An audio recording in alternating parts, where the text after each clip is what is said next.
It's Monday. We're here. Happy Monday. Happy Monday. Tanner's here, guys. Holy crap. Hi, Tanner. Oh, man. He's saying how he misses not being able to watch all the time. We miss having you, dude. We really do. Yeah. Think about you all the time, man. I'm so glad you get to pop in at least. And I just hope that it turns around and, you'll be able to rejoin the gang. But when you're here, we get to partay. We all made it through another eclipse. That was another eclipse. Yep, we did. Happy. So far, I mean, the eclipse is happened. So there's the eclipse moment, but then the eclipse itself, well, it'll last. Is it the solstice or what is it? No, this is the fall equinox. Equinox. That's it. The fall equinox is upon us, which is really great. Yep.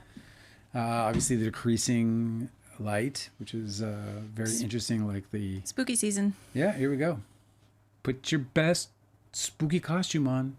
And then run. Guilty Angel is here with Tanner. Sweet. Bobo's here with Tanner. It's fucking dope. We got some folks. I have to apologize. I'm I have such a low energy level because I just stuffed both of us with so much dinner.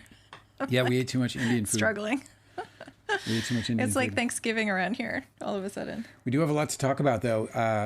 I have loads of shit, I think, anyway. But we've got loads of shit. Let me just bring this about, one up first. Including, obviously, we got to dole out some tiny pineapples. And we have 4 films to get through on that. Because, we got to watch in. And we got to get as much as we can. And while Tanner's here, I don't know if he's spending the night with us. It sounds like he's just kind of squeezing us in like before his shift. What were you going to say? I was just going to begin. Okay, what are you beginning with?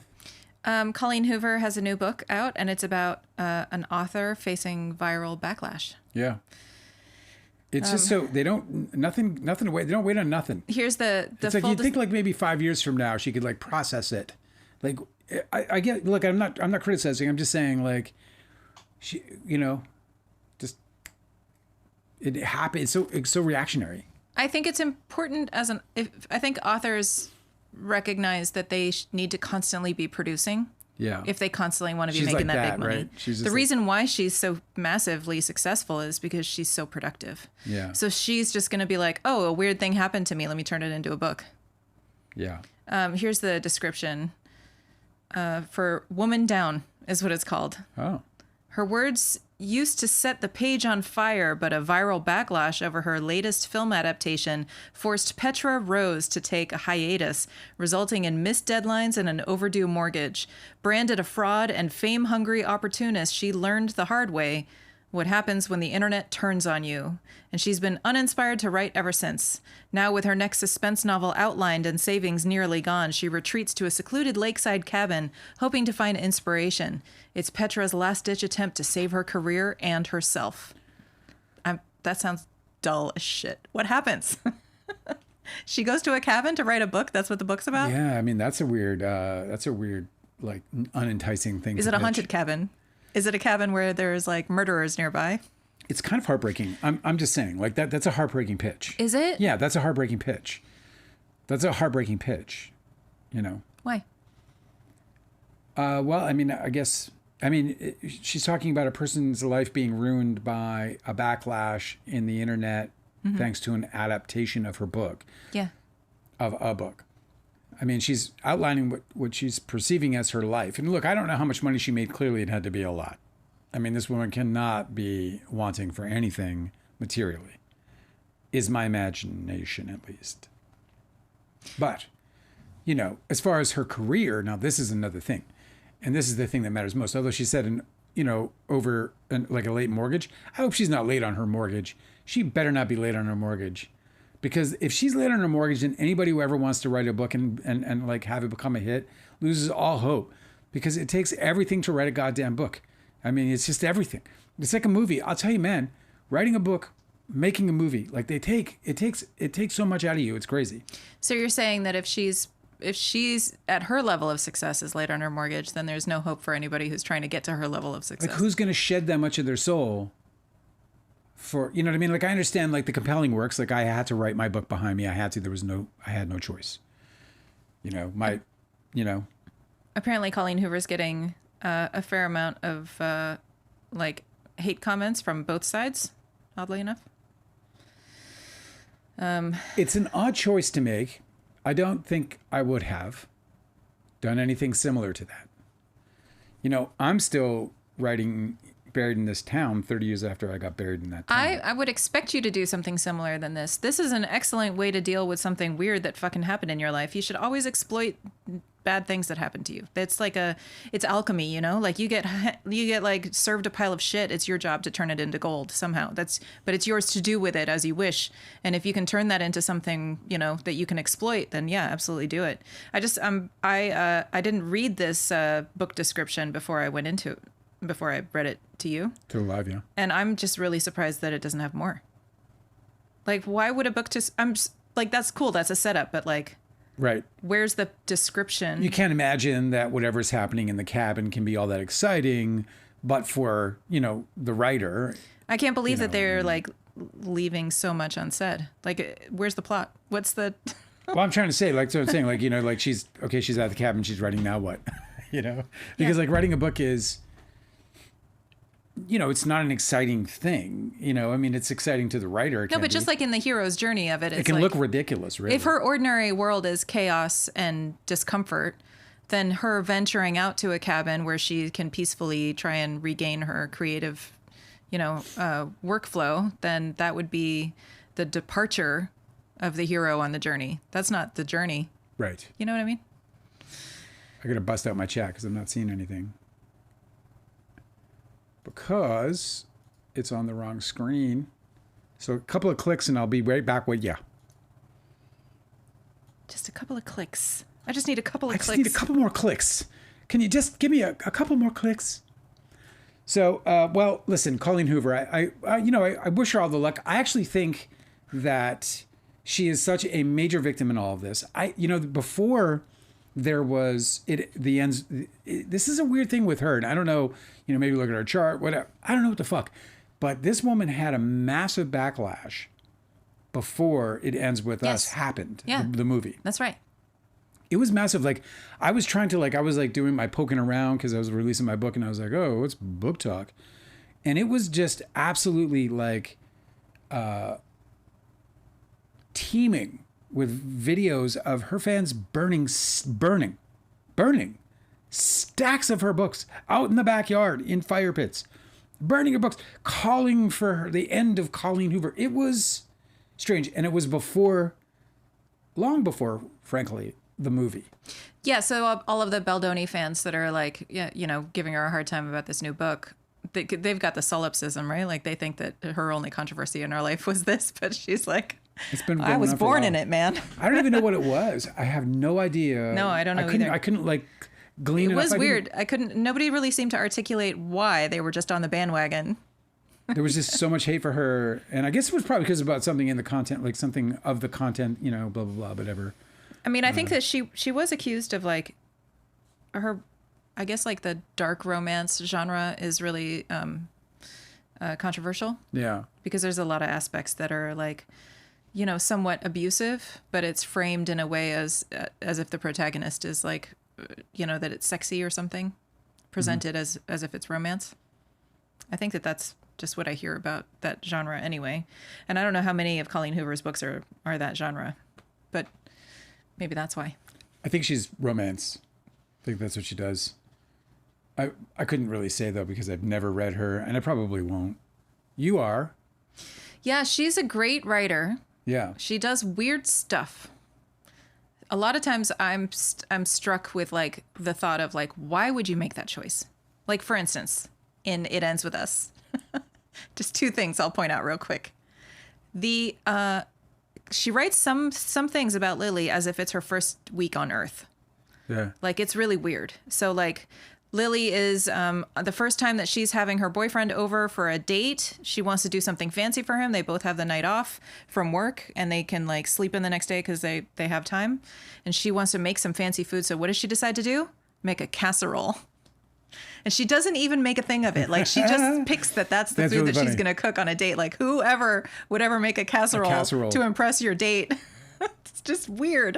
And it's just what she chooses, as if it's not a big deal, like as if it's not a choice. It might be that she's really never cooked for anybody.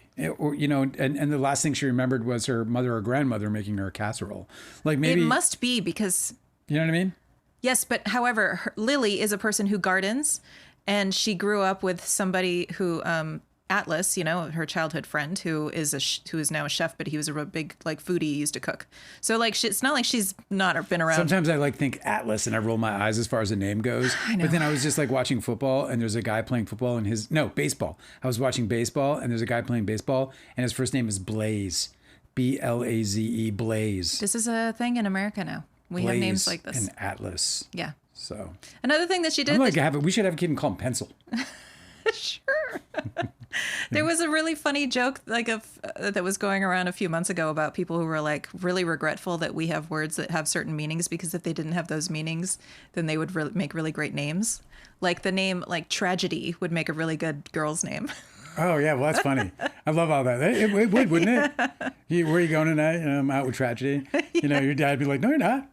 No, you're not. Get back in here. Who's Tragedy? What Tragedy?" Anyway, the last thing I'll say about how Colleen Hoover writes sometimes like it's her first week on Earth is that she was adult Lily is like waking up. She's like in a fugue state. She's like just gotten out of like a long sleep, and she can smell cooking happening in the kitchen.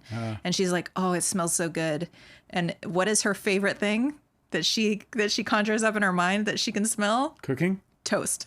Oh, well, that is a great smell, though. No, I know, but she's like, toast is my favorite. Yeah, it's definitely... Like the character was like, yeah. Oh, I think he's making toast. It's my favorite.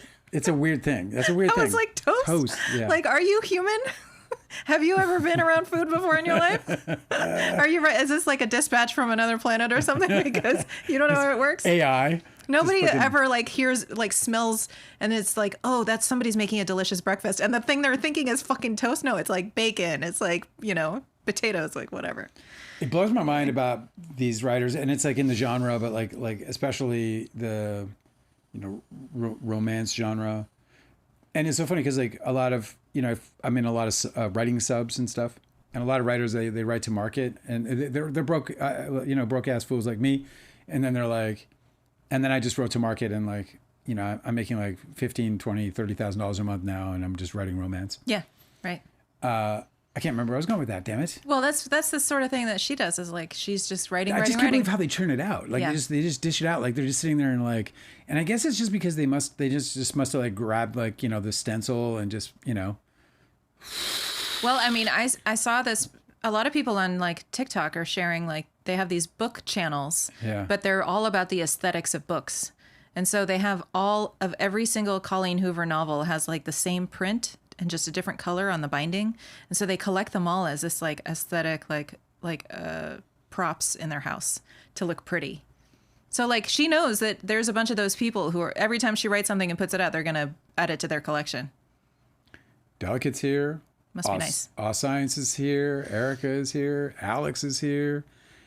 Nick's wife is back. Sweet. Say hi to Nick. Hello. Hanada. Boa noite. Okay, so would you like to talk about some tiny pineapples? I was reading her, by the way. She wrote Boa noite. Oh, she did? Yes. Boa noite. Boa noite. Should I say noite? Do you, what? Would you like to dispense some tiny pineapples? Do some tiny pineapples. So we watched 4 movies this weekend. Yeah, I really insisted on 2 double features. So we I was in heaven. I love double features so much. They're so cozy. We watched 2, and we ended up watching 2 by Michael Mann because Angela chose for her Robert Redford starer, because we were going to do a Redford that he's acted in and then a Redford that he directed. Yes.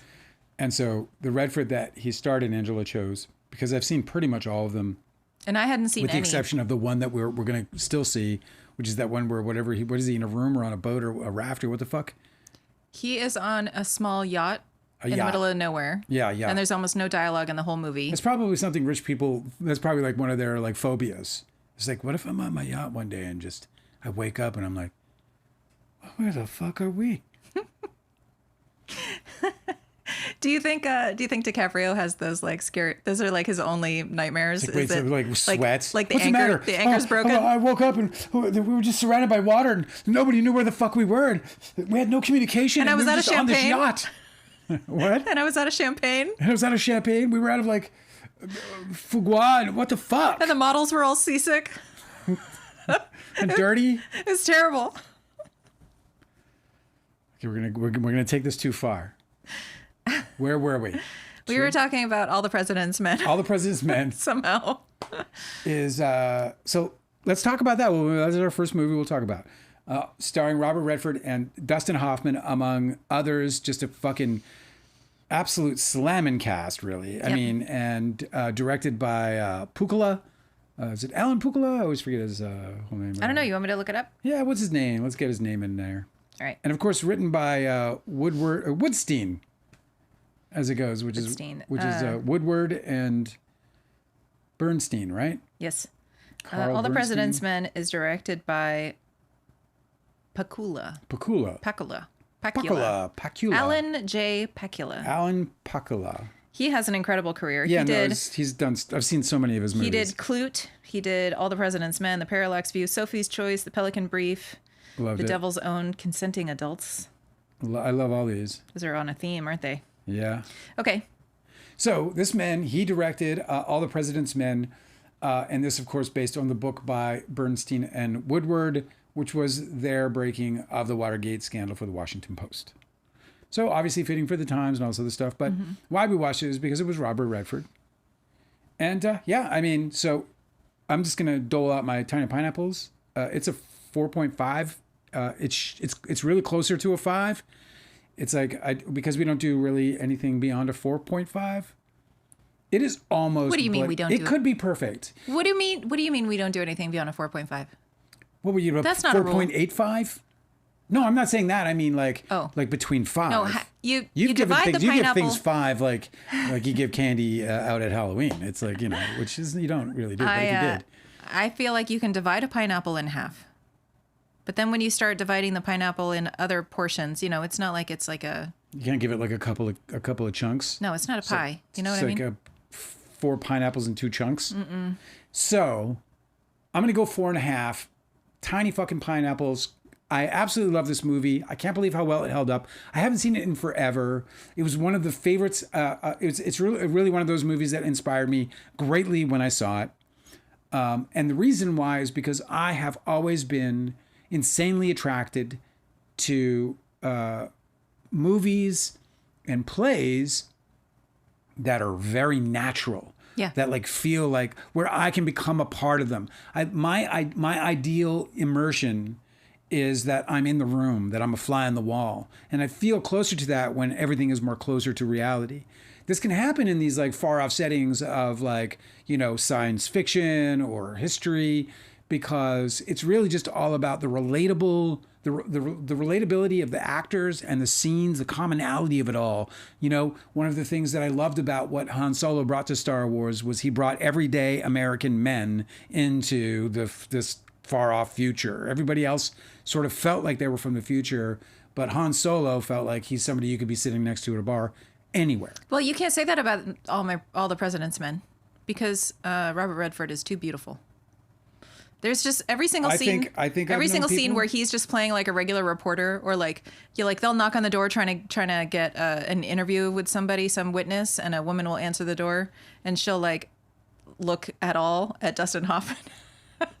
When is Dustin Hoffman and Robert Redford standing in front of them? And she's like, I can't talk to you guys. Not even for a second do I believe that she wouldn't be like, I mean, I could talk to you guys for like a minute, like twirling her hair. Like, do you want to come in maybe? Yeah, I mean, he's one of the best looking men to ever he's grace too beautiful the screen. to play every man, And speaking of that, by the way, I will say that there's like this incredibly genuine feeling to everything that he touches. Like, there's something really magical about him. Like, he's excellent. After we watched, and we'll get to the quiz show in a minute, but after we watched Pineapples, after we watched All the President's Men, and then I just think about every movie that I've ever seen of Robert Redford's. We have to see All the Pretty Horses, which is obviously the Cormac McCarthy album.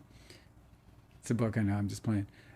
So I'm saying there's a certain feeling, there's a certain amount, like his style, I'm gonna call it his style, his voice. I think that's the thing that people like to call it the most. Something I get kind of annoyed by in some ways, but you can really feel Robert Redford in the two movies that we saw, one where he was on the screen and one where he wasn't. Because he brings a warmth to everything that he touches. There's a warmth. There's a common feeling. It's kind of like the same appeal that I get out of Taylor Swift's songs, where I can just feel like she's somebody, sitting at, the bingo hall. My sense about what you're talking about is that it's like a very, very true, like very honest, very genuine. Like, I feel like everything that he's ever done has been about like, he's, I guess the other end of the spectrum would be like a Terry Gilliam, where like everything you see of his, even if it's a normal scene, you're like, something's off, and that's the point, With Gilliam. Yes. Yeah. With Robert Redford, it's like everything he does is very pragmatic, very like factual, true, like very honest. Like even if you're seeing somebody being deceiving, you're like, this is how it is. I just think that that's really admirable, especially with the treatment that this director gave All the President's Men was so voyeuristic. I mean, there were some times where I was thinking of the director's treatment, like they did a lot of the split diopter shots. Do you know what I mean? Yes. Where the Do you want to explain it for everybody else just in case? The camera is like split in half, where one of the focus is on the background and the other half has the focus on the foreground, so that they can show both simultaneously, but you can sort of see the treatment on the screen. Mm-hmm. And so that was a little bit of a trick, but everything else just seemed like it moved exactly the way it was supposed to. All of the camera angles put you exactly where the observer is supposed to be. You just like sink right into that movie and you're in the room every time unquestioningly. In Presidents? Yes. All the Presidents, absolutely. Everything, his flow from just getting in and out of rooms, the way he would use his exterior shots to establish movement, larger or longer or whatever, more movement, wider movement, whatever. I don't know, distance. It was just excellent. And it's another one of those films that I see that, they don't make them like that anymore. Like, Dustin Hoffman, man, he got Me Too'd. I don't know how bad it was because as soon as I heard it, I rolled my eyes and kind of kept going and just waited to hear it develop, and it never really did. But he was always one of my favorite actors. I wear often on this live, I wear a T-shirt that has Lenny Bruce on it. He played Lenny. Oh, I should see that. Have you seen it? In the movie Lenny? Yeah. Over and over again. Oh, really? Yeah. It's one of my favorite movies of all time. Okay, great. I'll watch that with you twice in a row. I didn't know that about you. I knew that you liked Lenny Bruce, but I didn't know that you liked that movie. I can't wait. You haven't seen it? We're watching it this week. That's happening this week. That's one of the most important movies to me personally, and it's also a really important movie going on right now. So I would actually offer the opportunity for us all to watch it because it's really important right now. We got all this Kimmel shit going on right now, and Lenny Bruce, he was America wasn't always what we're trying to fight for today. We had to fight to get to where we are today. That very thing that we're now losing with the kind of bullshit that's gone on with Jimmy Kimmel and others, and the government's interference. So, Lenny, it is. Dustin Hoffman. He's so special, and in All the President's Men, I think that it's one of his finest. He's for sure. Fucking brilliant in every way, even if he gets a little creepy with the girls. Did you notice that? No. The way he's flirting is just making me a little creepy. It's probably because I know they got a little Me Too or whatever, but he was just the way he was flirting with one of these girls. He was like, you had the expression that always stuck with me, looking at me like I'm a steak, and he's like, he's a dog. I didn't catch that in the movie. Well, I did. I know that he sort of like imposes himself into somebody's house because he wants to question them as a witness. Yeah, it wasn't that, but we don't have to dwell on it. Huh. He's fucking special in this movie, and the movie itself is special. And so 4.5 Tiny Pineapples for me, I highly recommend it. Yeah, I think same here. Everybody should see it. Yeah, I did a 4.5, I think. Yeah. Yeah. And then we watched a Robert Redford directed movie. And so I told a little story about how the laptop I got to write on for Don's Plum turned out to be one of the producers from the movie Quiz Show. And so I got to look at all these like internal memos and what looked like emails. It was 1995, so I don't know to what extent emails existed, but I was looking at correspondences between people. So I guess there was like inter-office emails or whatever. Must have been, yeah. Anyway, it was like loaded with all that stuff. So I was like reading like emails to Robert Redford, and it was like really surreal and really fun. And I spent like 2 days doing it before I got bored and got back to my own job of writing the work I had in front of me. I only tell that silly little side story to lead us into watching. We chose for Robert Redford direct, not my favorite Robert Redford movie directed that I've seen, but I loved it. It's Quiz Show. Yes. Quiz Show was amazing. Yeah. I loved it. I'm a huge fan of John Turturro. He's just a chameleon. I've seen him do like a dozen different characters excellently. He never misses. The guy's like just perfect every time. I feel like this is one of his best performances because I feel like this is a character that is, I think it's just, he's so distinct, this character. He is such a very distinct human being. And I haven't looked at any of the actual tapes from him because they exist. The actual character exists. You know, this is a true story. Oh. Yeah. So. That's neat. Yeah. So I haven't actually, and I guess we should. It'll be fun to do. But he was so fucking like just there was no John Turturro that existed in this character that he played, I thought. I also just really love the commitment to the time. Like I know that there's like a lot of people will make movies set in the 70s or set in the 60s or something, and everything will just seem like too like a, you know, what is it? Like too electric, too like, you know, I guess the what is it called? Like the Claire's Boutique version of those decades. You know, like that's funny. Just like so big and so colorful and so like huge collars and stuff. What they did with this one, I thought was really, really perfect. It was set in the 50s, I guess. No, I think it's even before that. It was like the 40s. It was like very early in television. But their commitment to every single detail was like, it was so seamless that I hardly noticed it, and I was just in it. It was wonderful. I fucking cannot recommend this movie enough. I think it's just absolutely brilliant. I thought so too. I think that you talked about the producing, and I think it's produced and directed by Robert Redford, and it's just, I feel like you can feel the dude. He's not in the movie, but you can feel the dude all the way through it. It's class from top to bottom. It's just a class piece from top to bottom. Everything immaculate. Every bit of the performance immaculate. The script was fucking beautiful. I remember when it came out, I remember not appreciating it as much as I do now. It has aged incredibly well, like the man himself. And so I have to give it 5. I just can't. Really? I can't find a way. Is that our first 5? I can't. It might be my first 5. I can't find a way to like give it a legitimate like half a pineapple, tiny pineapple deduction. I can't. I can't. I think it's a perfect movie, even if it's not like the kind of movie that everyone would necessarily enjoy or the kind of story that everyone would want to follow. It's just so immaculately told. It's like that kind of story where storytelling that you might like stumble upon once or twice in your lifetime, where you're like maybe at a party or you're at a park and you overhear something and it just sucks you in. And it's got nothing to do with you. You don't know who the fuck they're talking about or even necessarily what they're talking about, but you cannot turn your ear from it. It's just too fucking good. It's too engaging.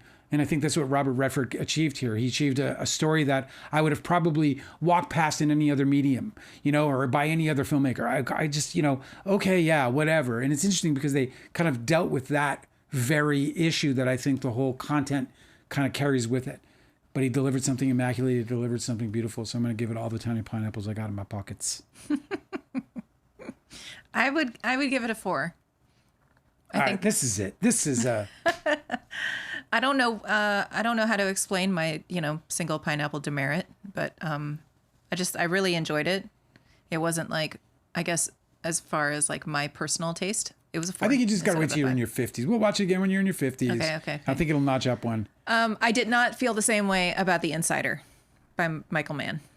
So we're off to Michael Mann's movies now. And the reason, by the way, that we jumped to The Insider because of All the President's Men. So I had immediately remembered seeing The Insider and thinking that was the closest thing I had seen to All the President's Men.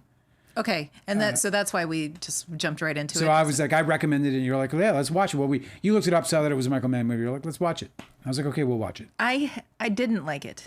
Okay. Yeah. There was so much It wrong didn't with hold that up for movie. me either at all. And it was Oh my nominated for God. Best Picture. It was nominated for Best Actor. Yeah, well. I think it might have been nominated for Best Screenplay. It was nominated for 7 Academy fucking awards. Cinematography, editing, sound, which there was some fucking incredible sound actually. There was incredible sound. Yeah. But I just feel like there was like a dozen times when I was watching that movie being like, what are you doing? What is this fucking choice? Like, Yeah. for one thing, all the time that people are indoors, Yeah. okay, it's a dark room and the light is coming straight at them from the window or wherever, you know, From whatever source. Yeah. from whatever window or something. I was like, cool. So it's like sunrise and you guys are like on the ocean or something. Like, how is the light coming sideways at you? Yeah. And so everybody is like cut in these harsh shadows. None of the lighting is natural at all. And it's all like super, super bright too. It's probably my biggest Constantly. critique of him is that he gets carried away. Yeah. Sometimes His choices are weird. Like, have you with ever seen his those? light? Like sometimes his light is just like, what the fuck are you doing? Because he'll like throw in these, and it's color. His light and his color. He has these two yeah, like man. weird The color's obsessions. like- Like it's like he's like I think he tries to like invoke a certain mood or tone by changing color, Yeah, I'm even like, when it's unnaturally. Oh, it's nighttime, so everything is super green, like Turquoise like toxic or- waste green. Yeah, or that. So, Why? So in this movie, I felt like he didn't really have control of it. Like it, you know, I've seen Michael Mann films, Heat, where he has control of it. Yes. But in this movie, he just didn't really have control of it, and so it felt like, you know, we kept running into these moments where I just felt like, why? Also, it was 2 hours and 45 minutes. Yeah, No, and 2 hours and 40 minutes or something. For And sure. every scene has like a head and a tail that could have been trimmed off For days. easily. Oh yeah, I would have gone in there. Constantly this happens. This is why directors shouldn't always have cuts, and it's clear he does. Oh my god, dude! A studio would have tightened that movie up into a very really weird. fucking sweet little piece, or at least sweeter than it was. Even though it, got nominated for 7 Oscars, it did not win any, but it did get nominated for 7 of them. And I remember at the time being overly impressed. And look, to be sure, Christopher Plummer he's just fucking brilliant. I mean, my god, you know. Christopher Plummer plays, what's his name? Mike Wallace. Mike Wallace. Perfectly. Just crushes it. Yeah. Just crushes it. I forgot it was Christopher Plummer. And Pacino was like a little more tame in this one. Yes, right. And so he was like more leveled. Like he doesn't all these like crazy screams. Like And he's all of doing that would be Heat. fine, but I'm saying like it's too overshadowed by like the crazy, like the sun landed on the set of The Insider, you know, like the lighting is just insane constantly. Yeah. And also, like you said, how there should have been so much editing done. Like, Yeah. for instance, like Pacino would like cross across the camera after the scene is over. He would leave the scene, and for some reason, the director would like pull focus on a crowd in the background. Yeah, like, And, like 4 people at a table who have nothing to do with the Nothing fucking to do with movie. anything. And you're sitting there, you're looking at him because he pulled them into focus. Yeah. So it's kind of like a Chekhov's gun now. You're like, who the fuck are these? Okay, so these are people I'm supposed to notice, and it has no relevance to anything. He just like lingered on that shot for no reason. And there's no, like- and he constantly did that. Right, like there's no like afterthought because you could think of like ways to do that. Like you would have like maybe like somebody say something like, for example, Pacino before he walks out, I got to get out of here. People are fucking creepy, and then he walks away, and then they pan to people who are creepy, or not pan, but pull focus to people who are creepy or whatever. Just as a lame example. Oh my God, that movie fucking blew for me. I'm gonna give it 3 because there are some great performances. So 3 tiny pineapples for me because they were really solid performances. And even though I would normally say that I recommend movies at 3 tiny pineapples, and I do, if you've got to see all the Michael Mann movies, then you got to see this one. Or if you're a Russell Crowe fan, you got to see it. If you're an Al Pacino fan, you got to see it. So, it still falls into the, like, you can watch this movie as a part of your film, your sort of your film fluency. But as it relates to like movies that are entertaining, it's fucking not a recommend for me. I say that it was. How many tiny pineapples did you give it? I gave it 3 because there's some like Christopher Plummer. I would recommend the movie if you want to see a really fucking great performance by Christopher Plummer. I agree. And he's I worth also- seeing in everything. So. I also think that if you want to see Russell Crowe in a really strange wig, you should watch The Insider. Didn't work. Which brings me to Collateral, by the way. Collateral. So yeah. did you get your tiny pineapples down? What'd you give it? Yeah, I gave it 3. Yeah. You gave it 3? So, But it's like a 2.5, 3. Like, I really did it's not. definitely a low 3. Way too long. It just got to 3. Like, you could just put it on and like do your house cleaning. It maybe. just got to 3 for me. Yeah, it really did. Collateral was the next one, which was Tom Cruise with Jamie Lee Fox. Jamie Lee Fox. No, is that his name? No. Jamie Foxx. Foxx. Why did I say Jamie Lee? Jamie Lee. I went with it too. I was like, Sigler? Jamie Lee Fox. Sorry, Jamie Foxx. Oh my God. So Jamie Foxx. What did my brain do? and Was Tom it like Cruise. Jamie Lee Sigler? Jamie Lee Spears? What Jamie Lee. would I do? Oh, it's a cool. It works. Maybe you Whatever. past Jamie. life. Jamie Foxx. Jamie Foxx. Tom Cruise, not in a wig, but dyed up, and he looked cool for the most part. It was probably a wig. When he first, whatever it was, when I first saw him, I was like, okay, yeah, this is kind of cool looking. But Why there were did a he couple need of to have- action-y moments where I was like, Let me and I ask guess you. he was maybe with stunt guys, but a couple of moments where I was like, you look ridiculous with this getup that you're Why in. did he need to have a wig? Tom Cruise? Yeah. Is it a wig? Well, why did he need to have gray hair? I guess that's because that's how Michael Mann wrote him. It's weird. It's where the styling was weird. Yeah, they probably spent a lot of money and time putting him in that. Took me out for a minute. It did. It took me out for a minute. But Tom Cruise does run in this movie. Sprints. Which I think is probably in his contract rider. Yes. Like he probably has it like contractually Must obligated. sprint You at has least once. high speed running. Many angles. And just like Michael Mann has in his contract that he has to smash into a bunch of cars. Yes. He's got to destroy. He has He to loves destroy. to destroy cars. He has like a car destroying fetish. Big car crashes. And it's truly entertaining. I mean, But in this one, he did the pitch. He was like, okay, guys, okay, to the studio heads, he's like, I'm just going to crash one car this time. into 17 cars. But he's like this behind his back because Yeah. he crashes the one car into a dozen other cars. And then they probably had the discussion before, like, why are you lining all these cars up, Michael? Nothing. It's nothing. Well, those are going to be really close to your crash, Where'd don't you you think? get them? Rentals. It's nothing. It's nothing.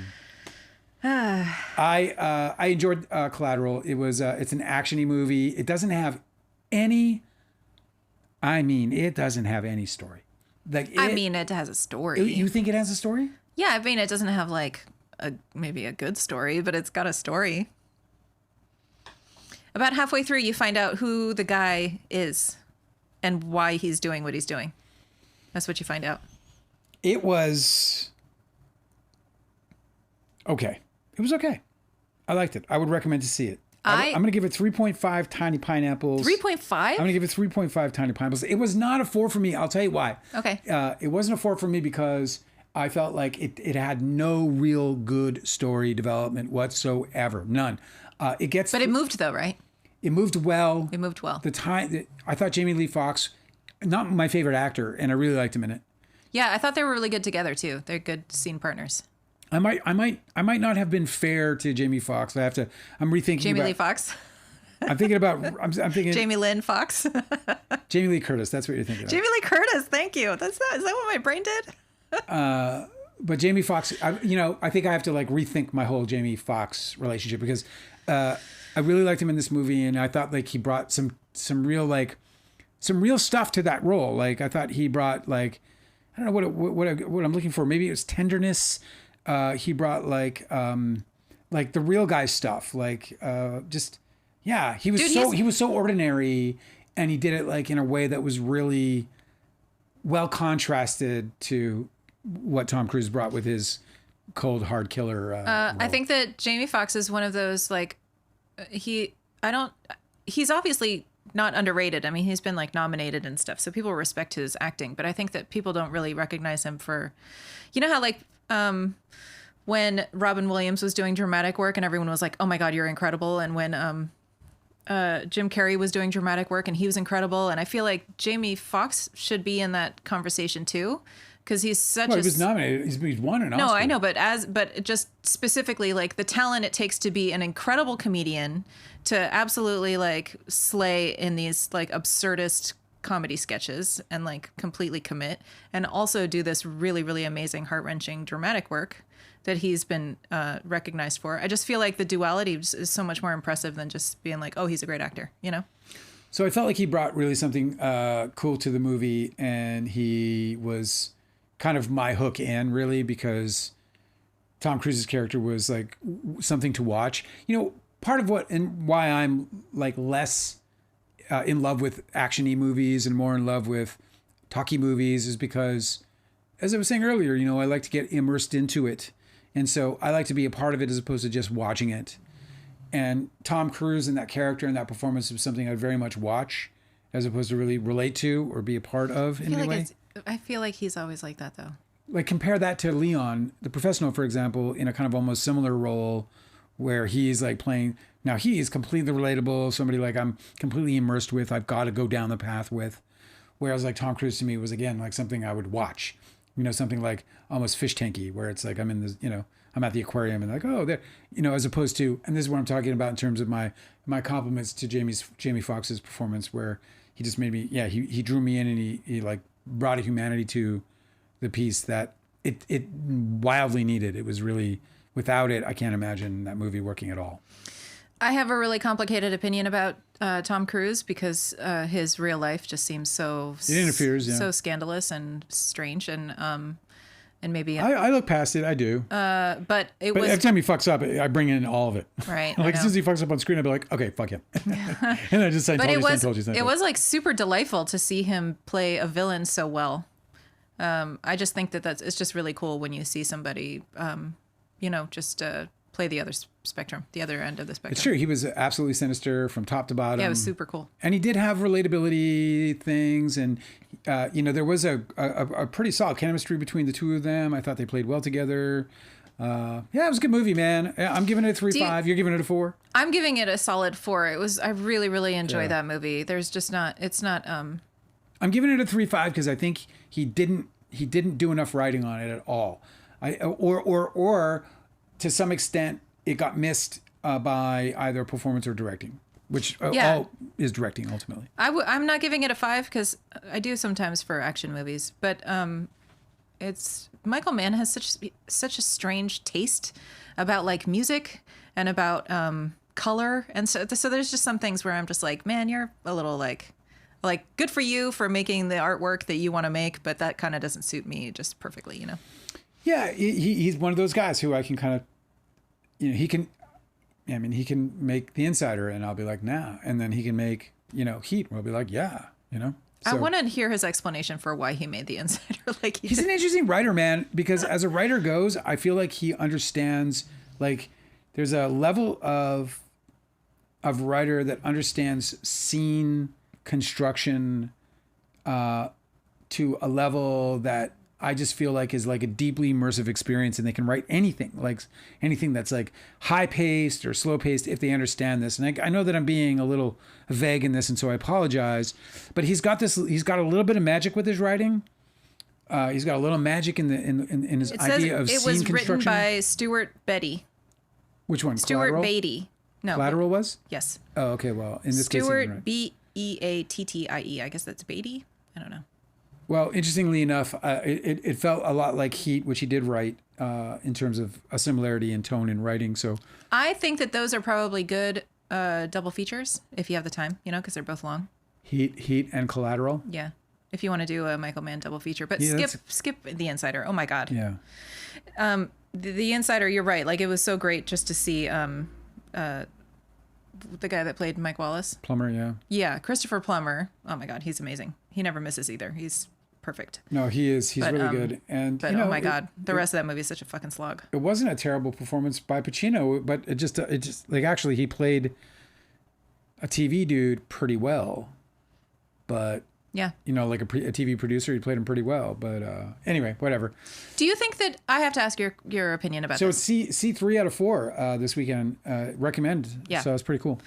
What? My question for you is, do you think that it's weird to try, because I know that you and I both take care to like review movies and rate movies without any spoilers, but I wonder whether our vagueness makes it kind of boring to listen to. Well, let's look at the comments and see what people are saying, if anything at all.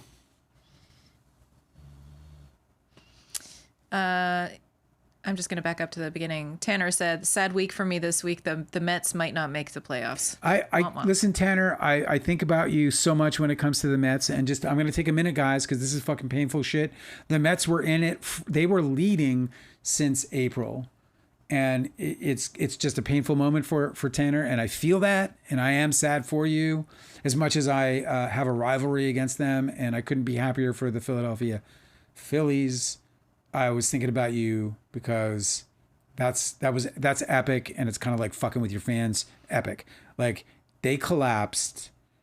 Like, I thought we were going to be fighting tooth and nail between them. Like, because they were hot. They swept us. We swept them. I was like, all right, we're going. You know, at our prospective stadiums and at the old ballpark.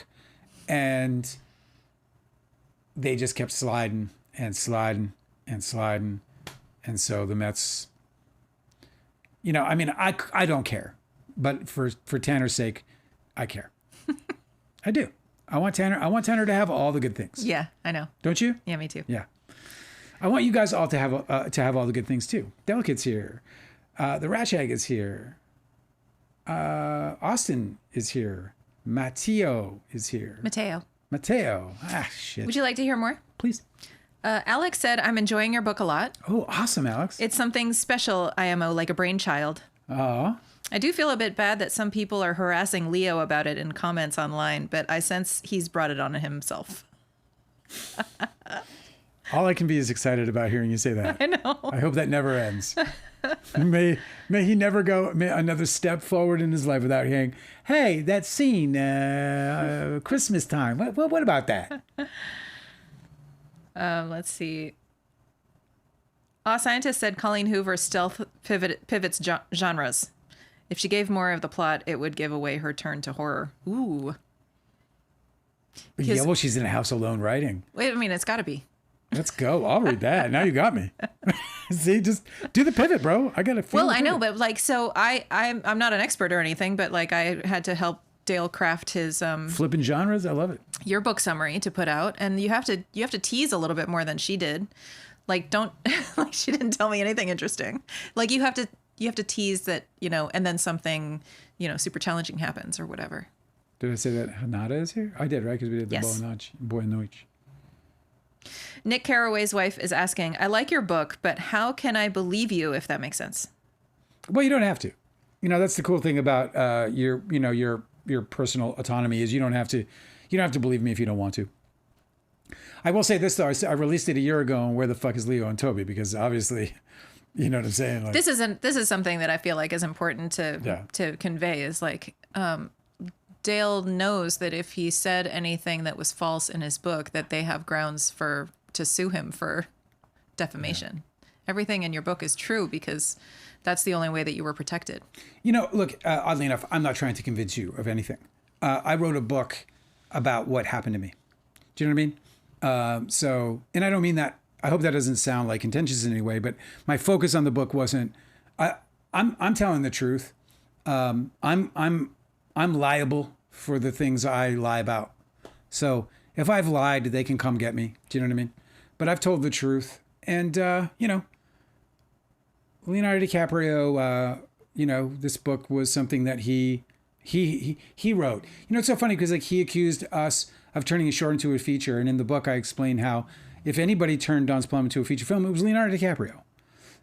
By the amount he added to the film, by the things he insisted that we shoot, by the way in which he tried to remove Amber Benson from the movie, and how that then turned into this totally different plot line that ended up, you know, adding probably 10, 12 minutes to the movie in terms of just the build up, execution, and then after effect of that whole incident that I created out of, or that we created out of Leonardo DiCaprio's request to have Amber Benson removed from the movie before, you know, because she wasn't strong enough or whatever. So, you know, but, you know, again, you know, it's like, you don't have to believe anything that you don't want to believe. I have scores of depositions that support most of the story that I'm telling. Nick Carraway's wife said, I don't know if I believe the almond milk story. I don't want Toby to do things like that. Also, a clarification. Nick Carraway's wife is not Nick. It's Ava. And Nick Carraway is in The Great Gatsby. It's a book reference. I never read that book. He also doesn't have a wife. I heard it's great, though. Well, the almond milk happened. You know, it was Memorable. unforgettable. And, you know, it's weird. It's a weird moment. Hanada said, I saved All the President's Men and Indecent Proposal to watch later after your last podcast. We're watching Decent Proposal this week as well. Yeah, I need to see that one too. Kindly DiCaprio said, I love your movie reviews. You guys exposed me to so many movies of old. So there you go. So our movie reviews are useful, Angela, even if my mouth isn't working today. Kindly DiCaprio also agrees Robert Redford is so beautiful. Yeah, it's really distracting. I'm like, this is supposed to be a regular guy? Come on. He's supposed to have a regular job? No way. You know, I think he's obviously very handsome, but I can get past it, you know. I get past Angelina Jolie enough to watch the movie. I can't. Like, you know, she gets cast as like a regular person. I'm like, no way. Not on this planet. Not with them lips. Nope. Not with them eyes. Kindly DiCaprio's asking, do you have any tips or advice when it comes to lighting? Yeah, get a director of photography and get a no, I'm dead serious. I mean, don't take on lighting. Don't make that your thing. You know, if you don't know what you're doing with lighting, get to the perfect, you know, what producing is and why Quiz Show is so immaculately produced and why I think producers are the crew member who gets to receive the Best Picture award. They give that to the producers, and I think the reason is because what makes producers so amazing is their ability to sort of bring all of the different department heads together professionally. So choosing the right director of photography, that's how you get good light.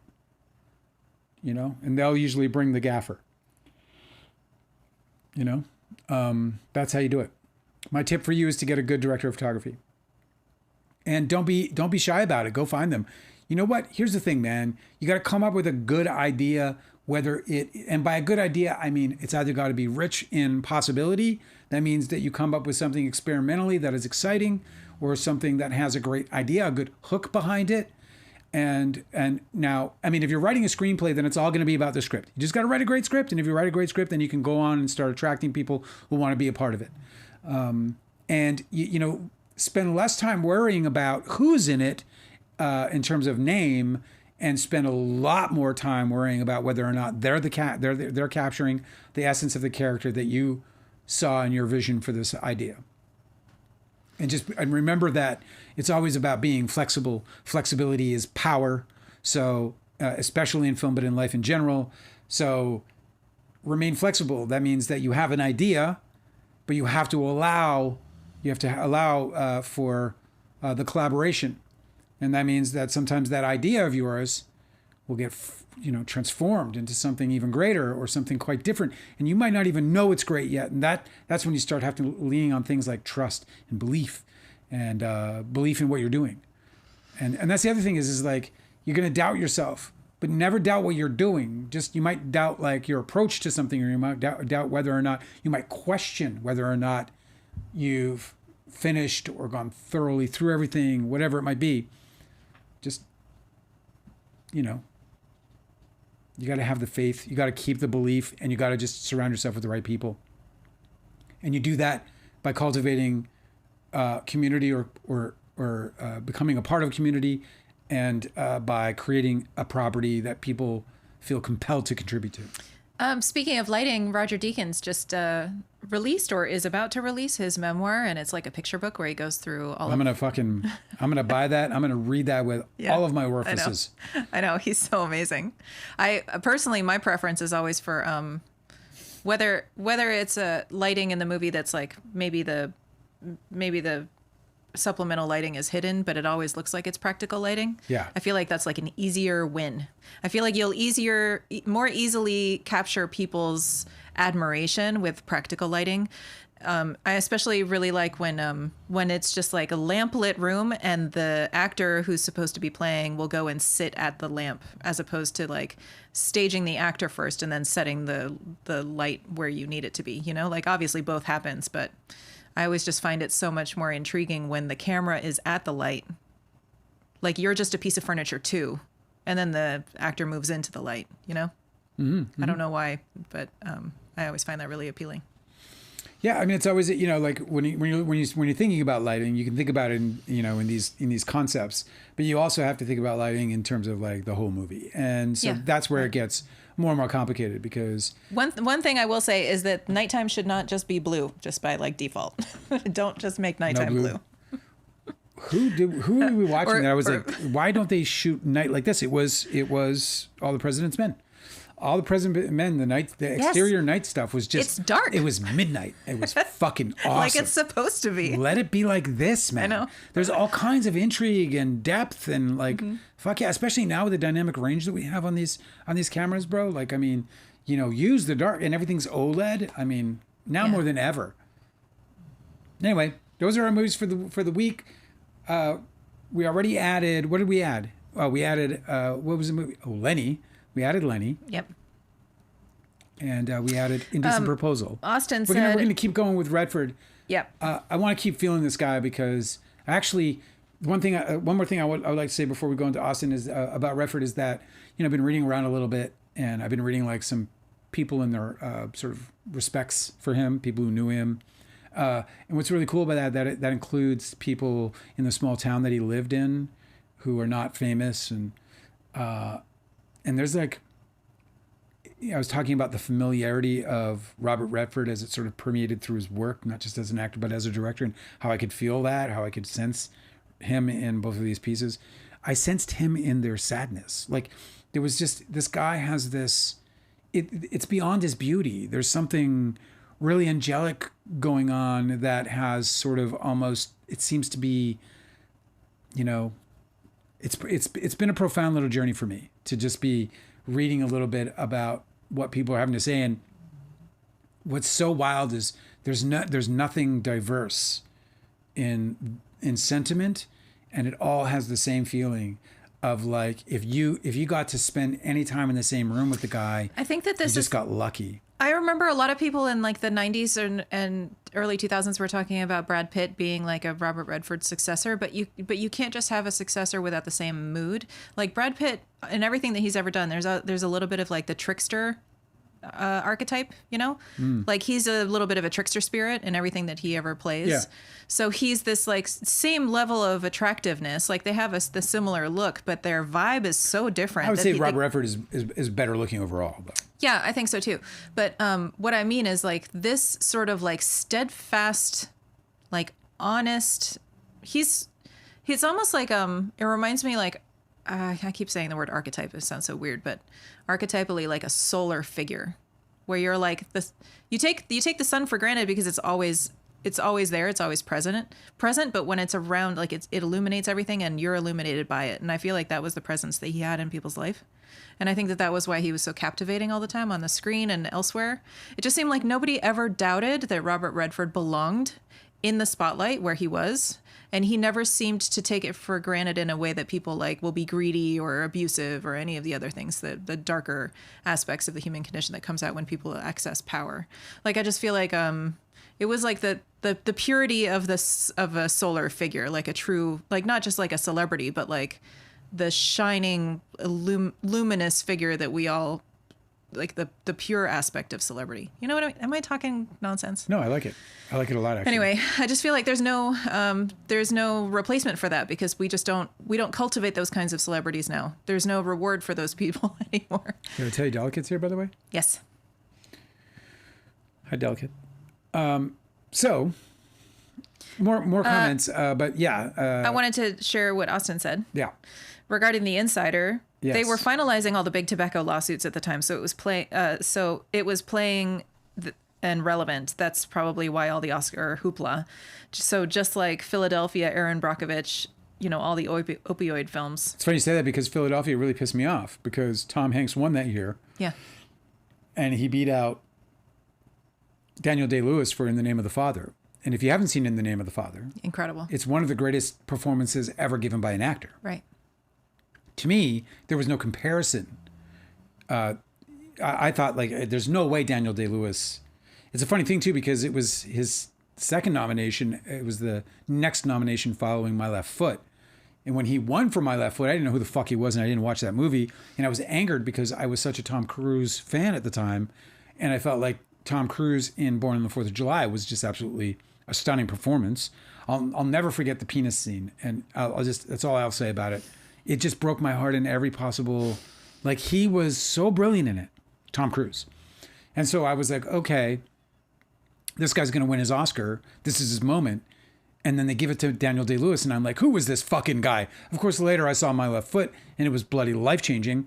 Well, cut to however many years later, and Daniel Day-Lewis is up against Philadelphia. Everybody's rooting for fucking, for Tom Hanks because we're in the height of AIDS.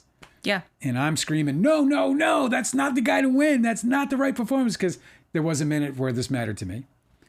And well, the Oscars are just bullshit, right? No, I said there was a minute when it mattered to me. No, I know, but like, is that why they don't matter to you anymore? Because it's just like a big political something to talk about.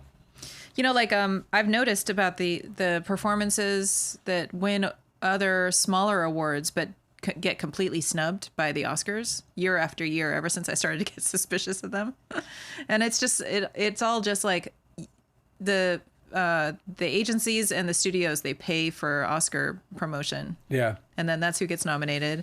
And then I guess, I don't know how they pick the winner, but it doesn't always make sense. More than complicated than that, but yeah, it's definitely a lobby. I mean, when you live in Los Angeles during the award season, the billboards are covered in For Your Consideration. Right. The rags, meaning like Hollywood Reporter, Variety, and so on, back in the day before it was all internet, but it's still that way now.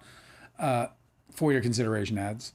And yeah, I mean. But like, for instance, for the last few years, like Coleman Domingo has been winning or nominated for a bunch of the smaller award shows, but he never made it to the Oscars. It's not a snub. It's just like sometimes they don't put the money behind certain people on their campaigns. No, I mean, there's that element for sure. There is. I mean, hopefully there's at least a high standard to, the work, right? Okay. What's next?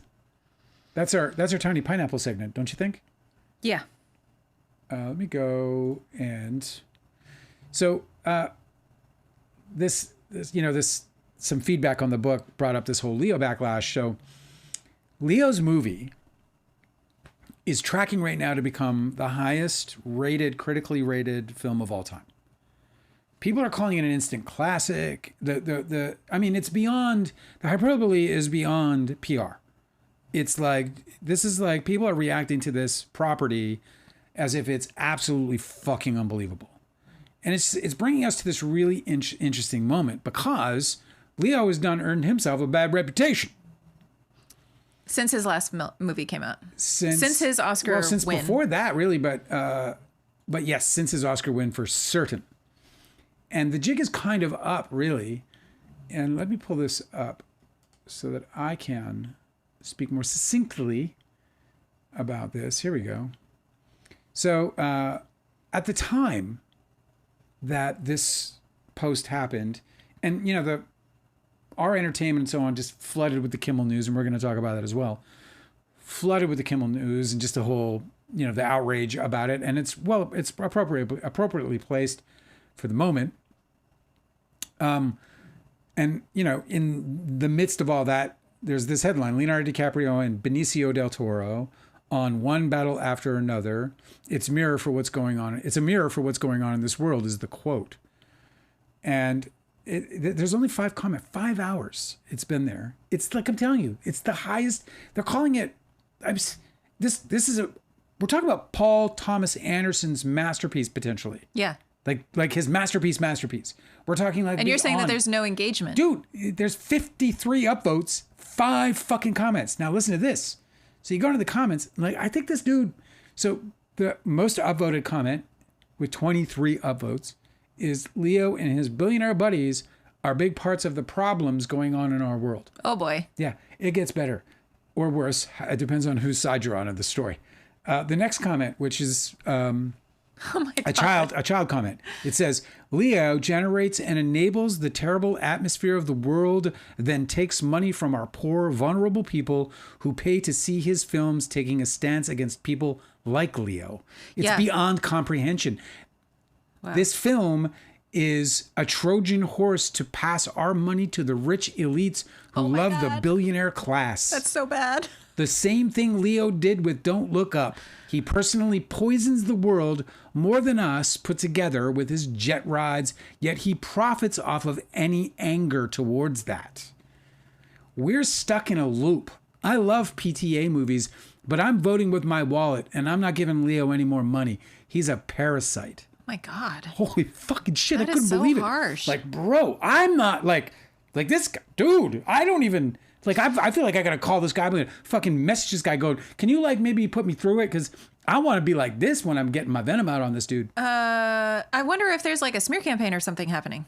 Isn't it weird that it's so suppressed and then so critical? Well, no, it's no. I don't. I don't disagree with any of those people. What smear campaign would there be? Like, there wouldn't be one. There wouldn't be one unless there's like he has an enemy. I don't think that's it at all. I think this is just Diddy. I think it's Diddy. God. I think Leonardo DiCaprio. That video, you know what I'm doing? Yeah. That's the way that Diddy said it. Who's the number one? Leonardo DiCaprio. He said, "Who's your number? The person at the top of your guest list." Yeah, Leonardo DiCaprio. And I think Freedom's Plum didn't help either. You know, I know it didn't. You know, I get emails all the time, even now, where people are like, "Oh, you know, I just can't look at Leo the same way," or whatever. Because when people read about people doing bad things to people, it changes the way you see them. You know, and unfortunately for Leo, you know, I don't have a lot of good things to say about him, and sometimes people are interested in what I have to say about it. And so, you know, there are only 5 comments. Those are the top 2. The others are just like, yeah, man. And, you know, well, the last one's, Leo's ex-girlfriends should link up with Benicio after they get too old. What? Like, so that past comes to haunt him immediately. Yeah. But here's where I'm going with all this. Because I'm not sitting here trying to revel in the fact that Leo has backlash for his own actions. I saw it coming a long time ago. I was just waiting. I've been fucking shouting this shit for decades. So I'm just glad people are starting to finally fucking see the guy for who he is. He's a good actor. If not great. It's just the overt hypocrisy that I feel like is really irritating to people. That's right. Like, okay, fine. They're sick of it. Be like a guy who's always on your yacht in a different country every time. Fine, be a guy who's like on your private jets, but don't also pretend like you think we're stupid. Yeah. Like you're pretending like you're an environmentalist when you don't behave at all like one. When you buy into a beach resort being built on a fucking beach just north of Gaza. Yeah, or like, you know, you're taking a role playing a revolutionary when you're like hobnobbing with fucking Bezos and all the other billionaires that are creating all the, you know, all of these conditions that people might want to revolutionary-ize for. Kindly DiCaprio is asking if Leo gets an Oscar for this movie, would I be happy for him? No, absolutely not. I'll never be happy for Leonardo DiCaprio ever. Absolutely never. I can't imagine it. I can't imagine me going, I'm just happy for the guy. Well, number one, it just feels unnatural to me. It doesn't mean anything. No, it doesn't mean anything. The guy's already the king of the fucking world. Yeah, okay. No, being he happy doesn't, for him. You know, it's not like it's going to improve his ability to get a job. Yeah. And number 2, it's just like, why would anybody? I mean, he's like a major abuser of your life. Like he changed the course of your life forever through his abusive tactics. And so I just don't know. I wouldn't suggest that anybody be happy for good things happening to their worst abusers. I was extensively abused through my entire life, through my childhood and through my adulthood. Nobody hurt me worse than Leonardo DiCaprio. Nobody hurt me worse. Nobody. I mean, I've felt the effects of what Leonardo DiCaprio, I feel the effects of what Leonardo DiCaprio did to me every single day and have since 1996. So I just, there's nothing I can feel for him other than absolute fucking disdain. I just can't. You know, especially because all I've seen coming out of him is more selfish, greedy shit over and over and over again. What has he actually truly contributed from his heart? I don't know. I don't think anyone does. Maybe he does. Maybe there's some people around him who were like, yeah, well, one day, you know, I was sitting there and I was down and out, and then he came and he brought me a ham sandwich. You know, whatever. You know, brought me some cocoa. Brought me some hot cocoa with marshmallows in it. Leonardo DiCaprio handed me a ham sandwich when I was down and out. I was like down and out, you know, I was just sitting there and I was like, man, I don't know if this is worth it, you know. And then who comes around the corner? Leonardo fucking DiCaprio. And he goes, you know what? You look like you're down and out. And I was like, what do you know about it? And he goes, here, have a ham sandwich. And it just changed everything. And ever since then, I've just been a big fan, and I'm sure he can do no wrong. I have digressed from my point. No, but this is what people sound like when they talk about how they knew a guy who said he was really cool, and so are you sure he was mean to you? Yeah. Well, so I've digressed because what I think Leo has created ultimately is, you know, like the sort of the ultimate debate that's in Hollywood, which is bigger, the film or the star, you know? Oh yeah. And here we are. We're kind of like at that moment, like who is bigger, the film or the star right now? And I want the film to win. Here's what I'm trying to say about all this. I want the film, if it deserves to win, I want the film to win. I'm going to support the film to win. If this is PTA, like PTA, he hurt my feelings. Personally hurt my feelings. I feel like it was a little bit of a jab at art house film and us, Don's Plum. Because I know that, as the comments already have suggested, that the book is a problem, you know, for the release. Because it's very salacious. It's extremely salacious. I mean, you wouldn't believe it. You just wouldn't. It's also heartfelt and salacious. But it'll change your opinion of these people forever. It changes your opinion. Like you can't unsee the things you read. Correct. In this book. Right. I mean, like, you know, obviously Nick Cass, the wife, saying, you know, talking about, you know, the almond milk scene. I mean, the almond milk scene is just, you'll never unsee that. I couldn't. And I just want to clarify that that's in there because who does that to another person? Who does that? Who has the balls to do that? It's just like it shows a pattern of abusive behavior. Even if it's not like overtly abusive, like you could call the cops on somebody, you know? It's like, just, are you sort of like manipulating or victimizing somebody for your own entertainment? Right. Are you doing like weird, like power dynamic displays of like dominance or fucking what the fuck was that? You know? It's oddly congruent with like him making or trying to make Molly Bloom bark like a seal. Yeah, like making somebody humiliating somebody, putting them in a position where they are faced with like a very difficult, strange, uncomfortable situation for your own entertainment. We got to be careful not to spoil, because I almost did. And so I'm putting the alarms out that I don't want to spoil that scene, because that scene is like, I'm not spoiling nothing. I'm not saying you are. I'm putting the alarms I'm saying out. that you're right to compare it to what he did with Molly Bloom. Yeah, and Molly's it's a perfect Game. comparison. Well, when I found out, when she marketed the book on him making, trying to get her to bark like a seal. So I was like, oh God, that was like, immediately I was like, wow, that's the almond milk scene, like right there. It's right there. Like I've seen him do this. Yeah. I know exactly what he did. Yeah. I know exactly what he was doing. It was only me in the room that weirdo, time. Weirdo, bro. So weird indeed. Really weird. It's really the point where we get to see a test between star versus film, if in fact he is truly in a backlash. And he might not be. I mean, this could just be like early surfaces, and I don't know what they're doing out there to scrub his reputation, but it's damaged. It's clearly damaged. And it's all by his own doing. It's literally, it's not like we're not looking at like a Blake Lively situation here. It's just his own fucking doing. It's wild. I think it's wild. Do you think that you'll want to watch it? I want to see this movie. Only because of the reviews, and because I heard that Sean Penn is like just transcending in it. And he is a special actor. He has a way of really transferring energy and to us, he's brilliant. He knows how to do this stuff. And so if he's like hitting like something super high level with if this he's thing, like his Sean Penniest, I want to see it. I want to see that. Yeah. And I'll bet you Leo's great in it. I mean, Leo's a fucking fine damn actor. And if he were half the man he is an actor, he'd be out of this world. But hey, at least we got the actor part. It's the only part I need to see.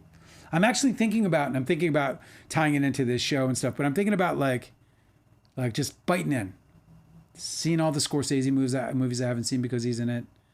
Just doing it. I want to see Babylon. I do. I want to see the movie. I haven't seen the movie because Toby's fucking in it. I got burned so much with people saying that movies are incredible masterpieces and then watching them and being like, what the fuck is this bullshit? like over and over and over again. So I just don't feel like I know what's good anymore. It was delicate. Well, you know, you do. You know what you like and what you don't like. You know what's good. I know what I like and what I don't That's all like. that But when fucking everybody matters. else is saying that some movie is a masterpiece or something, and then I watch it and I'm like, okay, well, I guess I don't know It's been anything. going on forever, man. I remember since I was a kid, man. People are like, oh, everybody loves Ordinary People. I was fucking bored off my ass. Yeah. Well, I had that experience with The Master. Like, I really love P.T. Anderson's work. I was a really huge fan of. I think that some of his films are in my like top 10. Some are in my top 5 of all time. Yeah, But Magnolia and fucking. I was really eager to watch The Master because obviously, like, Philip Seymour Hoffman and Joaquin Phoenix together sounds like a fucking incredible time. And I was so fucking bored. I was like, when is something gonna fucking happen? Yeah, well, this is what's what is this? Like, Yeah. this fever dream of a movie. Jeremy is here. Hello, Jeremy. He says P.T. Anderson made Boogie Nights and Magnolia genius. His last few films, and this is it with him. You know, it's like his last few films. I mean, he's put me through 2 hours, almost 3 fucking hours. Yeah, like Inherent Vice was just incoherent. I couldn't believe. I know. I was just like, come on, man. You I was like, smuggling me with these close-ups. This movie sure does look pretty. I don't know what else is happening. Sometimes, if he could just let the camera breathe a little bit, that movie, he just choked every character down my throat. It was close up after close up after extreme close up after extreme close up after extreme. I was like, "Fuck, can you widen out? Let me just see them fucking slouched in their chairs." Like, what, dude? Yeah, Why? right. It was so. He's like, you know, whatever. Maybe it's true to the book or something. I don't know. I'm so excited for him because, you know, he hasn't made a movie that I'm like, oh fuck yeah, I love it since There Will Be Blood. And There Will Be Blood was staggering to me. I know. Yeah. This is what's so weird. So he's a fucking genius. He's just not always going to be a genius because he gets to do whatever he wants. Yeah. There's nobody like sitting him down and having the talk. But I think it's just like, okay, I recognized that I was actually not a Quentin Tarantino fan, but instead I was a Sally Menke fan, because the quality for me, the quality of Tarantino's work when he was working with his editor Sally Menke, and then she passed away, and all the work he did since was just like he'd make the worst choices. Like he would completely ruin a climactic moment by having like a prolonged, like in Django Unchained, he has this like incredible climactic scene. Everything's like built up to this thing. And then he, for some incomprehensible reason, he decides to do like 10 minutes of a horse dance in the middle of his climax. Like literally 10 minutes where I'm sitting there You're watching. saying Sally's like, no. Yeah, where she would be like, let's just try and use some judgment here. You're going to totally deflate all of the tension you built. And that's what happens. So it's just like, I don't understand why P.T. Anderson's movies, there's just been like a remarkable change. I know that he started to do his own cinematography, which is interesting. And it's wonderful. He's really good at it. So that can't be it. No, the guy knows how to shoot. I don't know. See, Jeremy Wright, bro. I'm just like totally on board with Jeremy Wright. He's saying The Master was forgettable. I literally have forgotten it. And then Licorice Pizza, he was like, okay, Hoffman's kid is great, but what the fuck is this film? And that was what it was for me. I was like, The whole time. And yeah, agreed. You know, it was fun seeing, you know, Philip Seymour Hoffman's kid be his own thing and do really well at it. Yeah, he was great. I'm rooting for him 100% all the way. But the whole time I'm like, what are we doing and why? The movie had no. Oh, we're doing point. a different thing now. This Okay, we're on this thing. Oh, that's gone. Like, okay, what are we doing now? This was my argument when it came to, well, not my argument, but this was my feeling about Collateral. While it was a fun movie, what the fuck is this movie? Do you know what I mean? I just like, what? Why? I didn't get that. I didn't get that impression at all. I know, well, because you're just such an action-y lady. Yeah, I do love action movies. It's true. And it's not short on action-y ladies. Well, so there you go. About the whole fucking P.T. Anderson thing, and you know, Leonardo DiCaprio. We'll see. I think I like Cosmic Urgency. Loved Licorice Pizza, and I get why people would love that movie. This is also the weird part about it, because it's got that sort of relatability, I suppose you could say. You know. But for me, I just didn't understand why he bothered. I bothered because it was P.T. Anderson and what's his name? Cooper Hoffman. Coops. Oh, I'm so burned that I can't watch The Long Walk until it's streaming. It's a heart-wrenching problem. I know. It's fine. It'll probably be out in January. I don't have to wait too long. It's fucking horrible. How was it?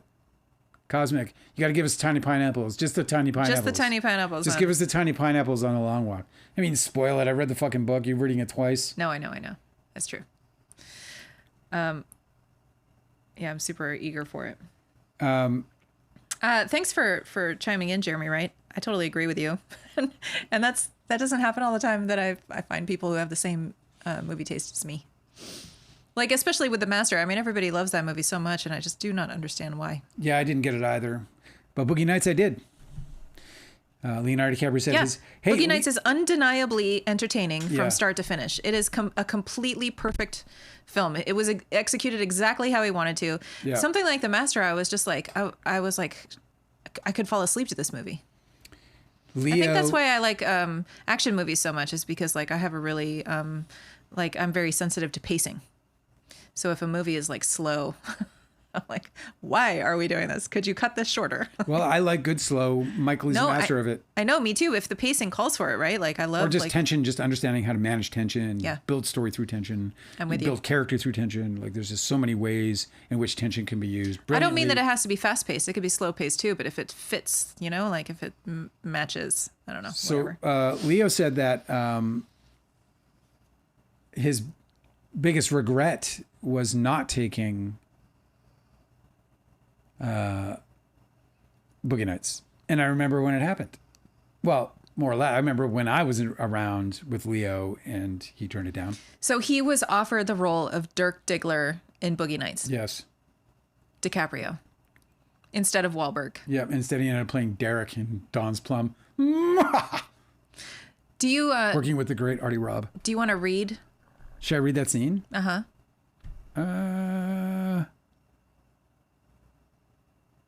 Oh, wait. I think Jeremy already read the book. He said great story in the book. I don't know what book he's talking about. It could be my book. Anyway, yes. If he'd have been Dirk, Leo's career would have been entirely different. It would have been a much better career, in my opinion. Well, better according to what? Like more money? No. No. I think Leonardo DiCaprio, before Titanic, did not seem to be the same Leonardo DiCaprio after Titanic. This is true. To me. I think that knowing what we know about him, that he loves to live so fucking large, and that he is completely indiscriminate about doing things like funding a diamond foundry or like building resorts in, you know. Well, let me lay some foundation, because countries. Leonardo DiCaprio hanging out in his bedroom where his mom lives. Yes. That was a different dude. Yeah, no, what I'm saying is, okay. So if that's the career that he wanted, then yeah, if he had like what is it, fortune swapped? What's the life swapped or something?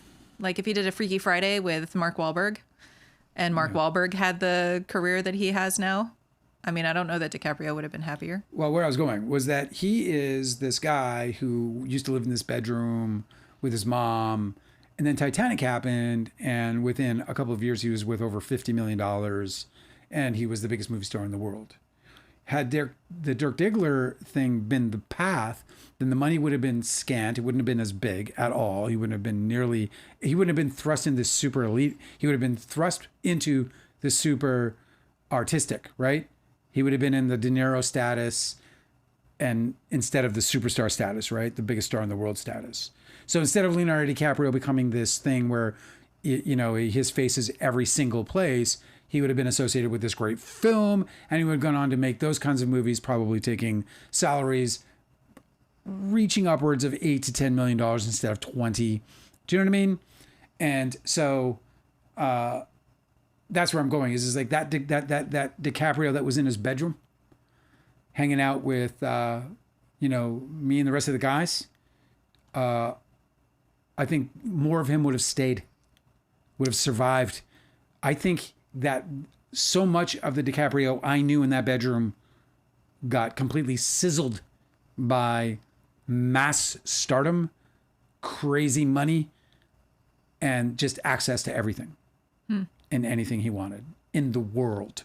Like he was fucking jumping on planes and going to Milan to get with models during fucking but fashion shows. That's obviously what he wanted. I'm saying that it changed him though. Yeah. I'm saying that there was a difference. It's not about what he wanted. I know he wanted all of that. That's what he did it for. But he would have gotten it. He would have gotten a totally different, like, he would have gone on a totally different path had he been. And by the way, I think he would have been a better Dirk. In my opinion, he would have been a way better Dirk. Yeah, I disagree. Totally. Well, we'll disagree till we die. But I just think that he would have killed that role. He has a bunch of scene partners throughout that movie, and their reaction to him is sort of like, it would have been a different reaction. Like, you can't have everybody be sort of dazzled by his beauty if you've got like lanky Leonardo DiCaprio walking in. You know what I mean?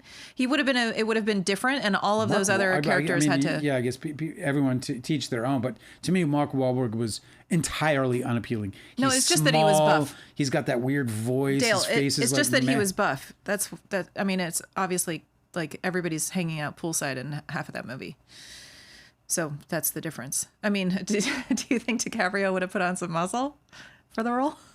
Maybe. I don't know that he needed it. Like, I think that he would have been able to create a Dirk Diggler that we would have just that I think would have been a better experience overall than the one that we got out of Mark Wahlberg. And for me, the abs aren't the like difference maker. Like, you know, and the way in which they would have been for Philip Seymour Hoffman's character, the way in which P.T. who like Anderson, ogles him. Yeah, but the way in which P.T. Anderson would have worked with the beauty of Leonardo DiCaprio that he had would have been plenty to get Seymour Hoffman all excited about it. And forget about it, Seymour Hoffman, he could have been looking at fucking, you know, the guy who played Andre in My Dinner, or not the guy who played Andre, the other guy in My Dinner with Andre. Inconceivable. He could have looked like that guy.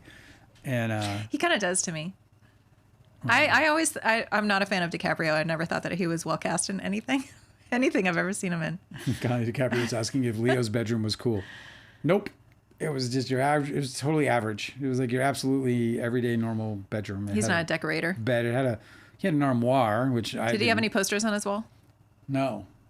Boring. He didn't really have much of anything anywhere. He just had he had this armoire and a bed and whatever, a PlayStation. And most of the shit was in the armoire. It was small. Yeah. We had to really cram in there. It was very small. Yeah, houses in Las Vegas are really tiny. It was, I mean, you know, little bungalow, you know. It was cool. It was a nice little place.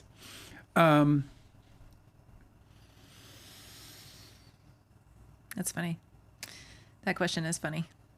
Which one? Was Leo's bedroom cool? That's a great question. Yeah. Angela, no, Leo is the most beauty. He's a good looking guy. You know, look, he's a taste. It's all a taste thing. It's all a taste thing. It's just all taste. Because Leo's just like absolute smoke show to some people, and to others, he's this lanky, you know, unattractive, effeminate, you know, whatever. So it's just all, you know, whatever your tastes are. I think I believed Leonardo DiCaprio was stunning. Personally, I believed he was stunning.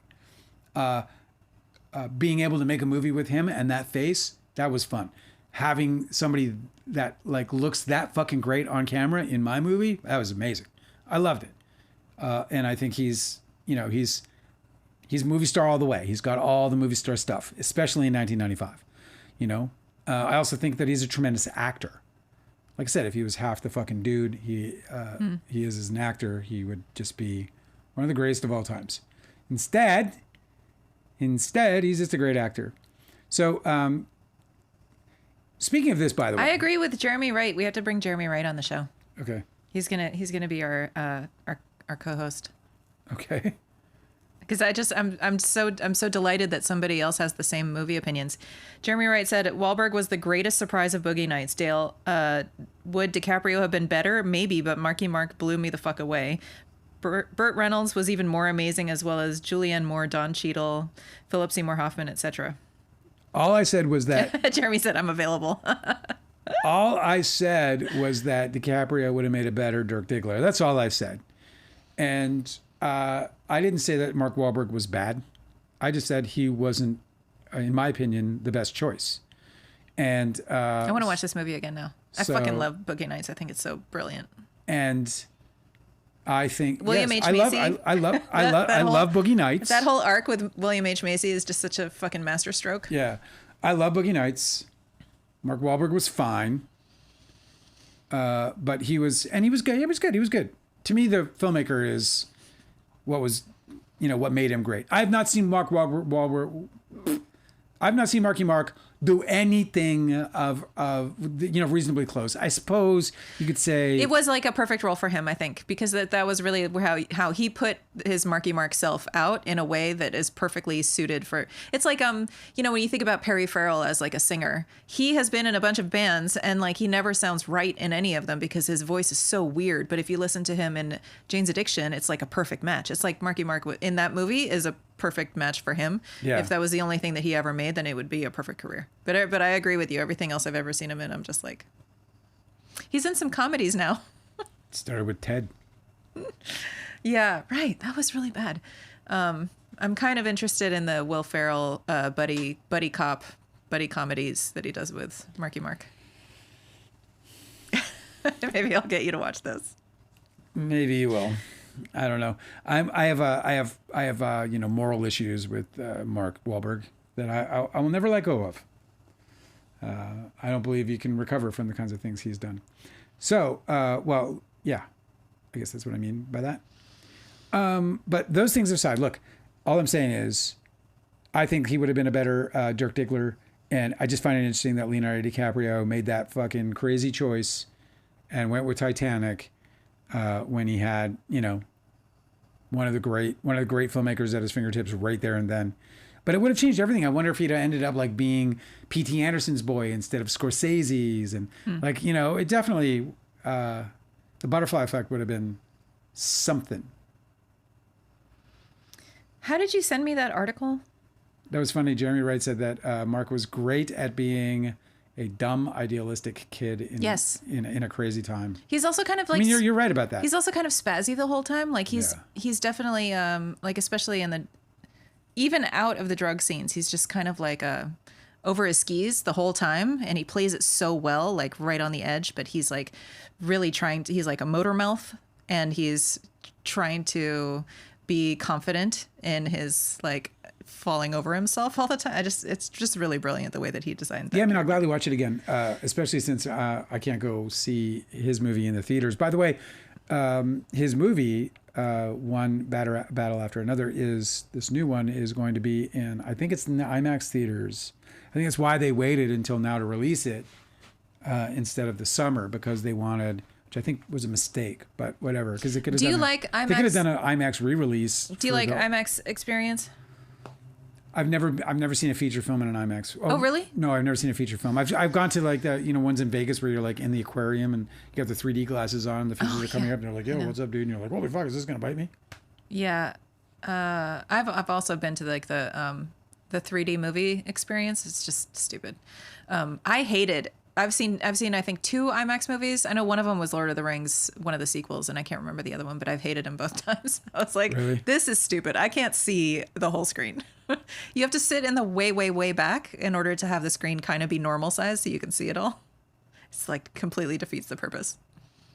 Well, it's 8:30 and I haven't even talked about Jimmy Kimmel yet, so let's get to that one first. Yeah, the one thing I want to say about this is that I'm really like a little bit irritated that everybody has made me care about the guy from what was that show called? From The Man Show. I don't want to feel sorry for the guy from The Man Show. I don't want to support the guy from The Man Show. I don't know why. Well, I don't know why you guys are making me do this. It's funny, obviously, but it's obviously, and then like it's very funny. Thank God you're not. Thank God you're only fighting for things like free speech and keeping the government out of the things we say. But so Jimmy Kimmel has just obviously, and I think the reason why it has blown up compared to say Colbert is that Jimmy Kimmel didn't say anything that was really all. Did you see what he said? Like, yes. Did you hear it? Yeah. It was nothing.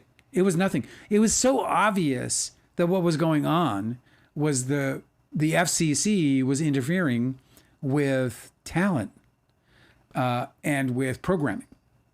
And so I think that's why, and this is probably the most encouraging thing ever, because it's a funny thing that you bring it up, because while it's funny to say, don't make me, cheer for the guy who put girls on trampolines. But on the other hand, I kind of lost my train of thought. I'm sorry.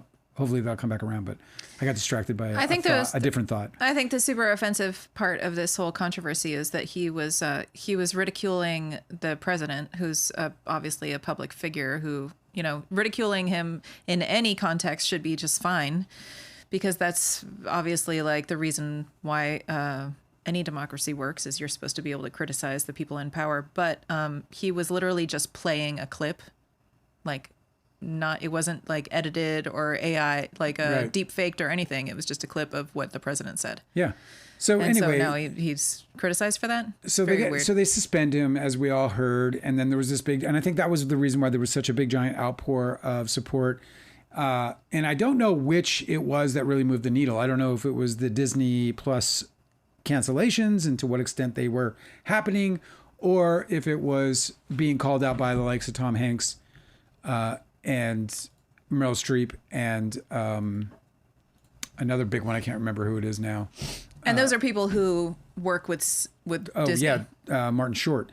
Those are people who like make a lot of money for Disney. Yeah, they made, like, I mean, come on, you know, I mean, fucking Tom Hanks in Toy Story, Jesus Christ. Yeah, right. So it's a big fucking deal. So I don't know where the pressure really came from that caused Disney to fold, but I think what's super exciting to see is that that we did see that kind of a rally where there was an absolute interference, where there was absolute, like, there wasn't some kind of, you know, sort of shitty little point of view as it relates to like the Constitution, right? The First Amendment. You know what I mean? You hear people invoking the Constitution and they don't really know what the fuck they're talking about. This truly was a First Amendment violation, and was as blatant as it can be. Literally the FCC putting pressure on, a broadcasting company to pull talent off because it differs with the opinions of the president. And so that there was this kind of outrage for that, I think is an incredibly encouraging thing, because I think one of the questions that has sort of hung over our time is like, is there a breaking point? Is there a point at which, no, we're not going to do that? And I think there is. And I think it has to be like blatant as it was, because, you know, and I think what I was probably getting to was that you needed to be like 20 breaking points. I don't want to lose this point though. again. You made a great point about not caring about Jimmy Kimmel. And I think that was true for a lot of people. I think a lot of people don't really care for him one way or another. It's not so much about his ratings being down as that format is kind of dwindling and dying. Like a nighttime talk show. Like, what do I care if it's taken off the air or not? Yeah, I mean, it's got its life. It's got a short life because it's in a time slot and all these things we don't abide by anymore. No, but the reason matters, and it's true. Like, and if you look through like modern history of authoritarian rulers, they come for the comedians first. You know, the ones who are like the most critical. Yeah. And can get a lot of people to join them in their criticism. You know, laughter is a really, really powerful tool. Yeah, it's a potent delivery device, right? Yeah. Like, it's so really. So that's potent. really like that's kind of like a red line that I mean, there should have been like a million red lines already, but at least if people are holding firm to one, it's good that they're protecting some comedians, even if it's not all of them. Well, it's not about, they're not even protecting comedians. This is, I don't really give a shit about Jimmy Kimmel. I don't think anyone really does as it relates to the problem. The problem is what people give a shit about. And that's why everyone came together on it. That's why everyone is cool with what's happened. There was like even the right wingers. I mean, Ted fucking Cruz. Ted Cruz was wrong about everything. Put out a video. Yeah. Well, why? It's so interesting because, and this is where I think, people need to be smarter in terms of the way that we're dealing with all this stuff. But Ted Cruz put it out there, as did, I think it was Charlie Kirk. But it was these, sort of far right guys. And they're saying shit like, hey, they're going to do it to us. If we do it to them, they do it to us. Because they got their Fox News and all their fucking crazy propagandist outlets, right? Yeah. So, and what it is, though, is the protection of the First Amendment. And that has to matter to all of us. That is why we have, these disruptive forces in our press now, because we have the First Amendment. And it's so useful too, as just like a living example of what it really means to have the First Amendment right be tested. Because like a lot of these people who were like subpoenaed by Blake Lively in the Lively v. Baldoni saga, they were talking about how their subpoena was somehow violating their First Amendment rights. That Blake Lively subpoenaing content creators was a violation of the First Amendment rights. But where is the government involved in that? And that's the difference. Like Jimmy Kimmel was being punished by governmental forces. Yeah. That is where the First Amendment does apply. You're supposed to have the freedom of speech. Not freedom from criticism or not freedom from defamation, the law process. liability. Yeah, exactly. Liability, but from the government punishing you directly. Or preventing you from speaking, right? You can still be held accountable to whatever underlying laws you might be breaking. Right. You know, which can include things like lying and defamation and whatever. But the government can't interfere with it. And so anyway, I'm really proud of America. I've always hoped for this for Don's Plum. I've always said this. I'll never stop dreaming that the world will like finally like just turn on him and make him release this movie. And they're the only ones who can. The only way Don's Plum ever gets released is if all of his fans say, release it. Leonardo DiCaprio. Like the public can tell him what to do. And he'll do it. He will fucking do it. Just like, literally nothing is more powerful than the mob. Nothing is more powerful than the mob. The mob rules. Great song by Black Sabbath. By the way, we're on James Dio, Black Sabbath. Yeah, but you have to speak more carefully than that because you're not trying to. Well, don't even say that. I'm talking about our voices combined rule. The mob rules. It's not. Yeah, but why do you keep using the word mob? Because I'm playing on the song by Black Sabbath. Oh, okay. Yeah. I'm from that era. I don't know the song you're referring to. No, you don't, because it's for Ronnie James and you only know the Ozzy era. That's true. It's Ronnie James Dio. I gotta sneeze. Angela, I don't have a mute button. Oh, no. Here we go. God bless you. God bless us all. All right. Well, there you go. Did I catch that? Is that done? Are we done with the Kimmel stuff? I'm so excited that he's... I guess I didn't... So the news is, of course, that he's back. Did you know this? Yes. Yeah, so he's back on Tuesday. That's what we're talking about. He's just back in time Tuesday. for the Rapture. Did you hear? The Rapture is tomorrow. Yeah, the Rapture is tomorrow. So pack your parachute. Do you think we're gonna get raptured before Survivor premieres or after Survivor premieres? I don't care. I'm watching it no matter what. Even if you're on your way up? Oh, I'm not getting raptured. You're not getting raptured? No. Why would I get? I don't even believe in Jesus. Oh, well, what's the qualification for being raptured? Do you have to be like pure of heart? I think you have to believe in Jesus. It's like Excalibur. Isn't it? Is it a Jesus thing? I think it's a Jesus thing. Yeah. Well, I'm fucking screwed then.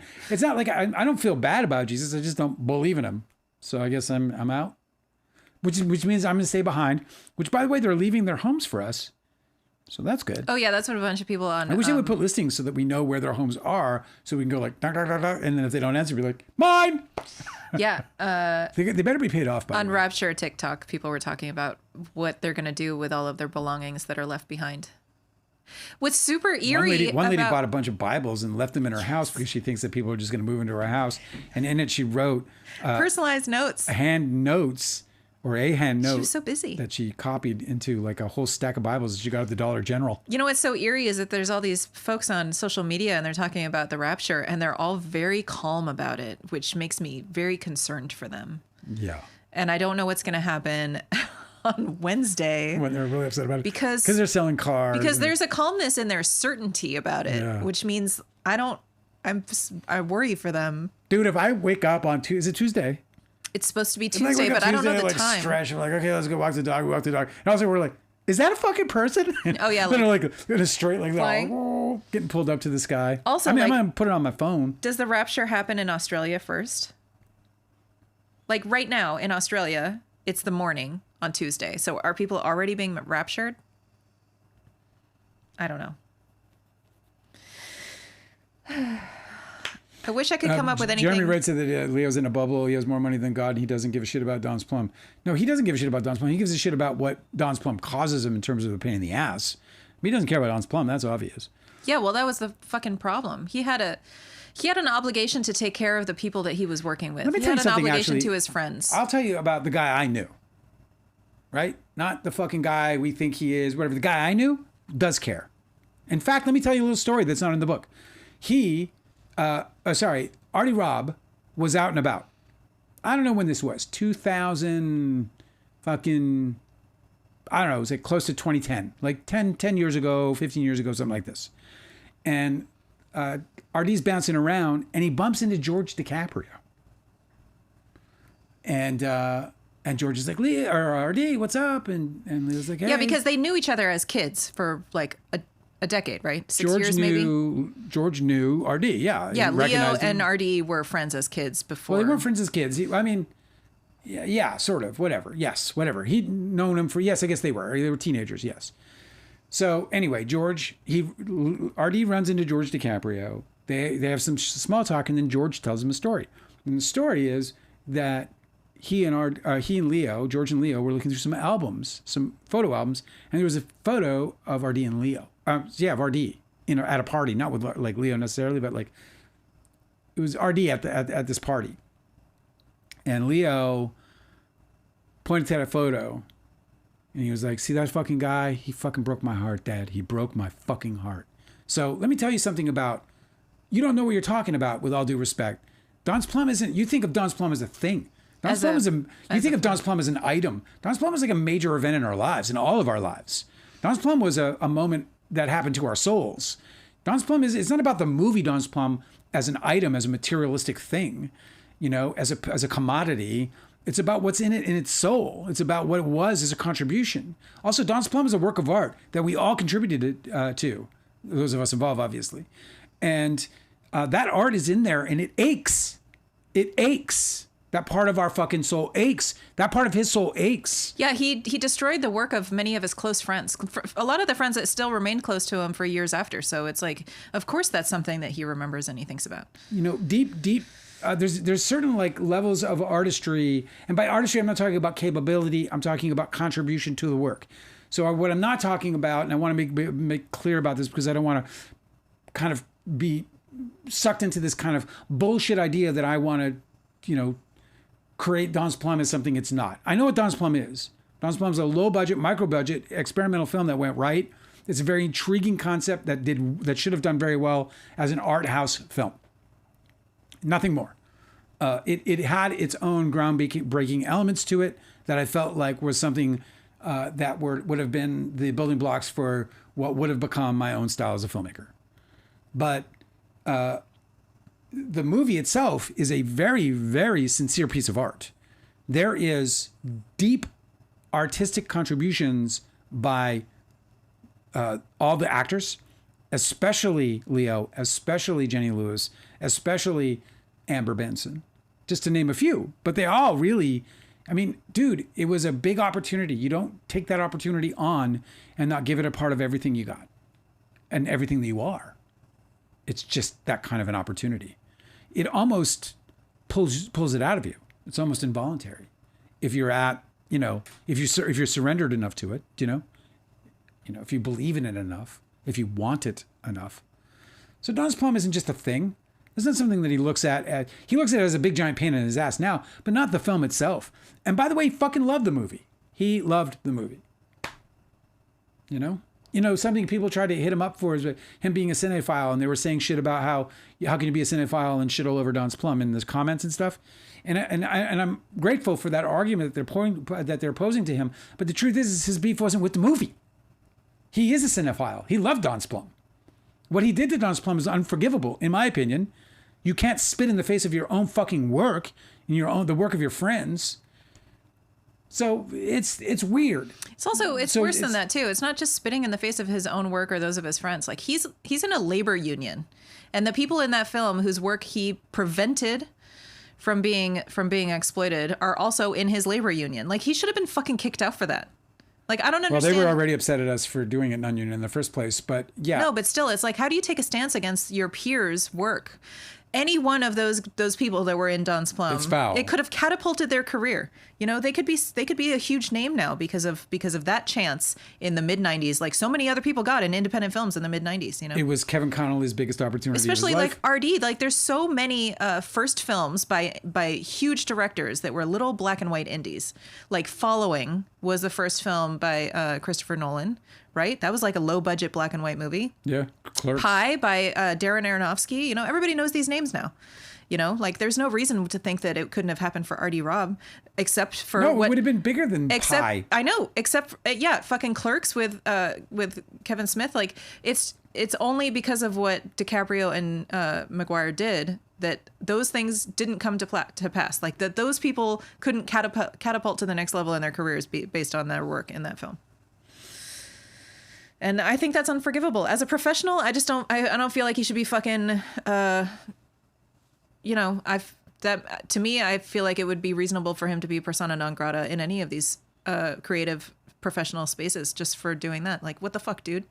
You don't get to fucking stomp on other people's biggest chances just because you have fucking feelings. Of course not. I need to find these because Alex is saying people in the Warner Brother comments were mad. I want to see that. Well, if they're mad because Don's Plum got fucking stifled by him, then yeah, they I'm glad. Because it's really truly a disgusting act. It's deplorable. It's a deplorable act. What he did to Don's Plum was deplorable. What he did to his own friend's work was deplorable. And as I've said constantly, it's not about whether or not you want to believe him and not believe us and all this other stuff. None of that matters. The question is, was his response appropriate? The question was, what were his remedies? Because there were other remedies. You know, he could have litigated. Yeah. He could have just litigated to make us broke and it would have worked. I'm broke. I'm fucking broke. And I have been broke since since before 1995. I've been broke my whole entire fucking life. And he is a good reason why that's the case. You know? Or he's at least a big part of it, you know? And I don't want to get into, some people are like, oh, you can't blame him for fucking up your whole life. Well, I can because I've just never been the same again. I've lost all... You know, until I wrote this book, I was pretty much just in a fucking haze. You know? It's also really remarkable too when you read these depositions that these guys admitted to all the interference that you guys were accusing them of. Oh yeah. Like Kevin Connolly will gleefully admits that he went from at parties. Every friend was made to pick a side. Yep. And he would verbalize this to them, directly. Yes. Which side are you on? You have to pick a side. Yep. Who the fuck just fucking admits to doing that? Literally, you guys, Stutman sued him for that, right? There's no reason why he shouldn't have. Us or them. It was the us or them. Also, Tobey Maguire in his depositions admits to going and poaching your the contracts that you had to make your next films. At Jersey Films, you guys had a three-picture deal, and Tobey Maguire admits to going to Jersey Films and talking shit about you, saying you guys are untrustworthy and that you fucked over your friends. And then that deal was squashed. Because why would somebody want to work with somebody with that reputation? Every time I hear the word squashed, every now and then, or squash, I go to the game, the racket game, in my head. Really? Yeah. Because I've always found that name to be such an odd name. Well, there are so many nouns assigned to that one word. Squash. It's just, it's crazy. Too many. You can eat it. You can smack it. You can become it. Yes. I didn't even think about the verbs. Yeah. I'm squashed. Too many meanings for that one weird word. Squash, man. That's a fuck over word in the English language. I tried to learn Portuguese. I can't imagine trying to learn English when you got things like that. God, when you got its and its. Like that, first of all, you're like, wait a fucking second. No, I know. Because that is just a violation. I taught conversational English to people who could speak English as their second language or whatever. Yeah. In Brazil, or third language, I don't know. And it was really, really difficult to explain the little things. I remember having one of my students was almost in tears because they were really trying to get they worked on their accent and they really wanted to speak conversationally and not get tripped up on stupid little words that would out them as a Brazilian. They really wanted to integrate and not have an issue talking to anybody, right? I don't know why. I don't know what business this person was in, but that's what they were seeking. Yeah. And they were almost in tears while I was trying to explain to them the difference, why it's that you get on the bus, but you sit in the chair. And they were like, but why? It makes no sense. I'm like, you just have to memorize it, bro. I'm sorry. That's just the way it is. That's English is fucking stupid. They're just like, I'm going to break. I'm going to break. Yeah. I have to break now. I know. That was the 40th example they had to deal with, Yeah, it's just a fuck over language in that way. It really is. Where was I on the tale of things? Kindly DiCaprio wants to know, will you ever return to Hollywood? I don't know. Look, my dream, my big new dream. I always get a new dream, right? My book is filled with a dream that didn't happen. Here's the new dream that may or may not happen. But my dream, I hope we can build a community that makes stuff. I don't know what we'll make together, but I know I'm a competent producer. And sourdough bread. It could be sourdough bread. I really like sourdough bread. That's what I want to make. You got to get the mother. You got to make them. Is it a mother? Is that what they call her? I don't know. It's like. Is it a mother for kombucha? Is it what are they? Whatever. It's not called the mother. It's like the spawn. But you have to feed it every day, like a spawn. It's the bread spawn. Yeah. You have to feed it every day like a creature. Yeah. And sometimes it gets too well fed and it'll like spill over your jar and then you're like, it's migrating. Hey, the blob. Yeah. Turns into the blob. Your bread blob. I don't want to return to Hollywood. I want Hollywood to kind of come to me in the end, if anything.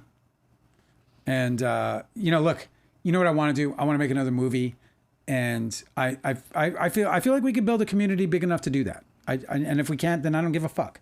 I'll have a fun time trying to. And the other thing is, I'm just going to write books. That's my main thing right now is I want to try to get this live, which I love and is I think a part of my future. So it's super fun. I want to get this live sort of stabilized with a staff. I want to staff up with it. So I'm because we only have we don't even have 1,000 500 followers right now, and everyone's like, oh, listen to this fucking guy. Well, first of all, I always think big. Why think small? I just don't understand the concept of small. I mean, I understand the increments of small to large, but always large is where I'm headed.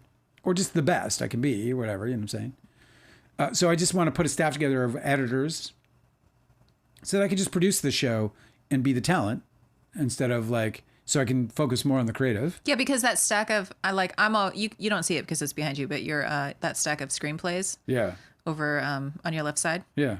That I want them all to be books. They should all be, how we were saying earlier, how Colleen Hoover just spits them out. Yeah. One after another. She's just always putting out a new book. And that's why she's massive, Even this live wouldn't even have existed if Too Real had kicked off and did what I, had dreamed it would. Because it's a good enough book, I think. Yeah, it's a great book. I think this book could be a success if I could get it. Leo has shut down all my press. I can't get any press. And I don't know how to gain traction on a non-celebrity memoir without the press. Yeah, and who can afford a publicist? Oh my God. No, they're $15,000 a month minimum. Yeah. I ain't got nothing like that going on in my life. I can't even afford advertising. So, I feel like Too Real just needs to get the live. I think we just need to get our clips out and then we'll. Kindly DiCaprio said your book should be an audiobook. That's how they go viral. Yeah, well, that I'm thinking about doing that here live. And I'm just figuring out the logistics behind making that happen because I can't do an official audiobook because I don't have a soundproof booth. And I'm not going to put out an audiobook that isn't at that level of production. But I will put out an author reading. Yeah. I have a question. On YouTube. Maybe in and on a paywall, do the first 5 chapters and then paywall the rest, Mm-hmm. What? You had a list of things that you wanted to talk about today. We've been going through it. Have we completed it? Let me check. Oh, you want to talk about brains. The last story. Brains. You got this article? So I stumbled on this article. Where did you send it to me? I have to open it again. In your email. Oh, email. Okay. I sent Angela this article that I asked if she would read because I found an article that is just the most frightening, amazing, crazy. Talk about going into the autumn, equinox with the horror and the spooky season. Listen to the spooky season article I sent Angela. But this is we tried to get to this on Friday and we ended up I forget what got us crazy on Friday, but you got it? Yes. So I haven't read this yet. So you want to just read it out loud. Angela's first experience with this book. Okay. Or this article. This is on Live Science. The subheading is Neuroscience News. Okay. Tiny brains is in quotes, tiny brains grown in the lab could become conscious and feel pain, and we're not ready. Oh my God. Who's the author? This is by Kimmel Nahas. Okay, listen to this. This was published this week. Lab-grown brain tissue is too simple to experience consciousness, but as innovation progresses, neuroscientists question whether it's time to revisit the ethics of this line of research. Just as Frankenstein is coming out. If I know. Where he's got like brains in a jar that he reanimates. Okay. It's a little perfect. Timing couldn't be better. Okay. Scientists are getting closer to growing human brains in the lab, and it's spurring an ethical debate over the welfare of these lab-reared tissues. The welfare, the ethics not of like creating brains, the ethics about all of us, but the ethics of the brain you're creating. Keep going. Oh my God. Okay, the debate surrounds brain organoids, which are sometimes mistaken for sci-fi inspired brains in boxes. However, these small assemblies of brain tissue grown from stem cells are too simple to function like a real human brain. As such, scientists have assumed brain organoids lack consciousness, which has led to lax research regulations. Some scientists, however, take a different view. In quotes, "We feel that in the fear of hype and science fiction inspired exaggeration, the pendulum has swung far too far in the opposite direction." Christopher Wood, a bioethics researcher at Zhejiang University in China, told Live Science in an email. In a perspective piece published September 12th in the journal Patterns, Wood and his colleagues argued that technological advances may soon lead to the creation of conscious organoids. Oh my fucking It's Frankenstein. God. It's Frankenstein. That is a working brain in a dish. Okay. The authors say regulations regarding the use of organoids Oh my God. should be reviewed. It would be unethical for a conscious organoid to experience its own thoughts and interests or to feel pain, said Boyd Lomax, a neuroscientist at Johns Hopkins University. But reining in consciousness may not be straightforward. This is a really great debate that I think is going to change science in the coming future. Wow, I think this is going to be going. like the new frontier of science is going to be trying to figure out, because science hasn't really touched consciousness. It's always been like a philosophical question. I mean, it really speaks to it. Yeah. Okay. Consciousness is difficult to define. The stem cells used to make brain organoids grow side by side and lack complex organization when they're cultured on a 2D surface like a petri dish. But when they're grown in a solid gel or a spinning bioreactor that keeps the cells aloft, they adopt 3D anatomical networks that resemble what's seen in an embryonic brain. This is how we see them, like in sci-fi, right? We see them with like a little like spine spinning. coming out, and there's like, oh my God, in this like fucking mucousy gel or whatever. Yeah. Hey Bob. Yeah. Although they develop 3D features. Talk about telepathy, by the way, right? These motherfuckers. Oh my God. That's all they got. They're like, I ain't got a mouth, so you can hear me. And it would be like that. You'd be like walking to a room and be like, what is, everyone needs to just shut the fuck up. I know, they're all chatting. And Because all these fucking petri dishes are like, hey, let me the fuck out of here. And you know what? I don't know why I'm saying this, but I'm hungry. Although they develop 3D features, brain organoids are too simple to be conscious. Some neuroscientists argue consciousness in a real brain arises when different regions of the brain communicate. That's the definition, I guess. But organoids resemble only a single part of the brain, and none of these lab-grown mini brains are larger than 0.16 inches, 4 millimeters in diameter, suggesting important faculties for consciousness are missing. Well, I don't know. I mean, you can say that, but I fucking had a conversation with a ladybug the other day, I swear. What? Keep going. It's true. Was that the ladybug that hit your face? Yeah. Fucking flew back, landed in my fucking Dale was nose. trying to free a ladybug. Fly be free. He was going to die in my house. He'd found him inside. The ladybug was not going to survive inside our house. And so you took him outside and he like landed. I threw him out of my hand, fly be free, did the whole mork with the egg. And fucker went right back and landed right on my face. So you're like, and hey. I was like, dude, now I got to get you off my face without breaking you. Okay, returning to the article. Yeah. People often think of consciousness in humans or animals as a state of being aware of oneself. However, in quotes, we think of consciousness in organoids as a basic level of sensations, the capacity to feel pain and pleasure, said Andrea Lavazza, a moral philosopher and neuroethicist at Pegaso University in Italy. if you're a moral philosopher and neuroethicist, I bet this time is like, all right, I'm going to suit up. I'm getting ready. This is my time to shine. Like, there's so many quandaries that need this exact type of professional to handle it. Jesus. Oh my God. Perfect timing. It's probably got like, she probably stays awake at night. I think this is a fascinating point that she's making though, because pain yes. or just sensation in general, because it's interesting because when you think about that, when you think about like in my imagination, if I were to imagine somebody stumbling upon something to see, you know, they see something, you know, think a creep show kind of a thing, you know, a blob of something is sitting there in front of you and you're like, what the fuck? You take a stick and you're like, you poke it, don't you? Well, no, I mean, there's also like, just in human examples, there's a... But I'm saying you poke it and then if it doesn't move, you're like, you're less convinced that it is a being. Yeah. As soon as it, you know, that's where I was going. Is like just interesting that as a threshold of consciousness is a very interesting thing because we, in a almost, you know, primal sense, test it. Yeah, it's true. But there's also like the ethical issues of people who have sudden disabilities that leave them locked in, where they can't communicate and they can't communicate that they're feeling or any of the senses are working at all. But then they have to do like brain scans and see that their brain's actually working. So it's like... Well, actually, keep going. Okay. So anyway, so this Andrea Lavazza, a moral philosopher and neuroethicist at Pegaso University in Italy, said, "We think of consciousness in organoids as a basic level of sensations, the capacity to feel pain and pleasure. Most neuroscientists define consciousness as self-awareness, or the ability to feel or experience something." Alison Muotri, they seem almost redundant in a sort of way. Yeah. A neuroscientist at the University of California, San Diego, told Live Science in an email, "But there is no universal agreed upon definition," he said.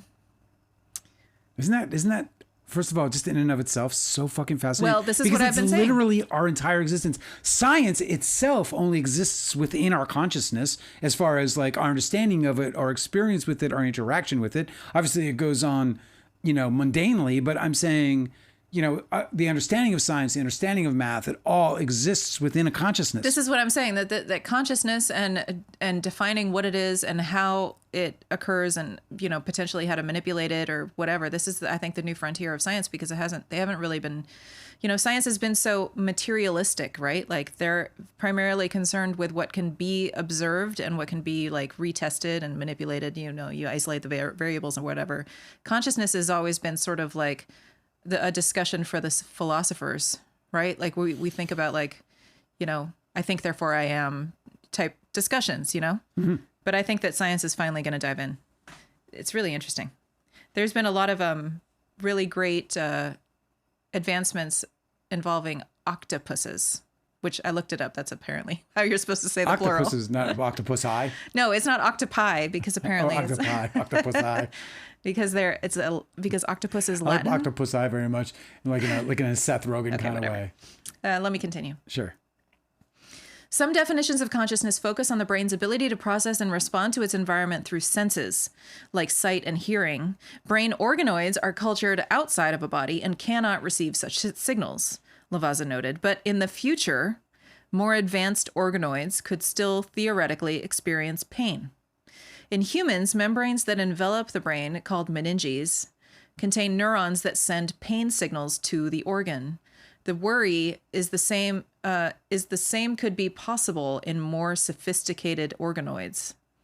On the flip side, Boyd argued that, in quotes, if an organoid has the internal neural architecture necessary for representing pain, then no external signal would be required.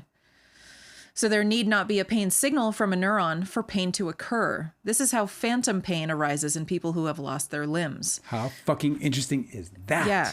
So they create a brain, and if the brain has some kind of genetic if it has the ability to feel pain, then it's going to be sitting there going, "Can you get my back, please? Can you scratch my back?" The brain's just going to be sitting there like telepathically, like, "It's really, I can't reach it. I'm trying here." How do I make this thing work? Yeah. Wood noted, however, that it is unclear whether an organoid could experience something tantamount to phantom pain, as this might depend on having a memory of the lost limb. So in a word, it's complicated. Yeah, like, would you know you feel pain if you never felt pain before? Only if there's already unless, well, I would say that unless there's something genetically built into it. In other words, like this brain that they're growing, this petri dish has some kind of, genetic, understanding, some kind of, it's built into the DNA in some way that they know that they have these limbs, Oh my God, I know. Well, I don't know. They don't know. No one knows. But oh my God, they're going to grow them in a petri dish and find out. This is really interesting too, because there's also a debate about people who get, this has been noted a lot. So people who receive organ transplants receive the memories of the people who had the organ before they received it. Dale, are you with me? Yeah. Are you listening to me? I am. I heard you. So it's possible that wherever the stem cells came from might have a memory of that person. Well, that is the other thing. Like, that's what I'm saying. Because like, this happens with people who get heart transplants. Sure, exactly. They change in a way. Edna? Oh, I'm sorry. That was the donor's wife. What's your name again? Barbara. No, Barbara. Exactly. You should. I should look up those stories. They're really fascinating. They are. They have. It's very interesting and very believable, especially after the Telepathy Tapes podcast. Yeah, because you're like, oh, okay, so obviously the heart remembers. If this is the only thing the recipient of the organ knows about the other person, the only connection that they have with that other person, but they know so much about that other person all of a sudden, now that heart is transplanted, it's really just like, it just goes to show, like, we don't know what the fuck is going on. or what we're eating. Yeah. It's just like, it just made me think of The Gods Might Be Crazy 2, I think it was, where the tribesman, he kills that animal, but he has this big long conversation with its corpse before he'll process it.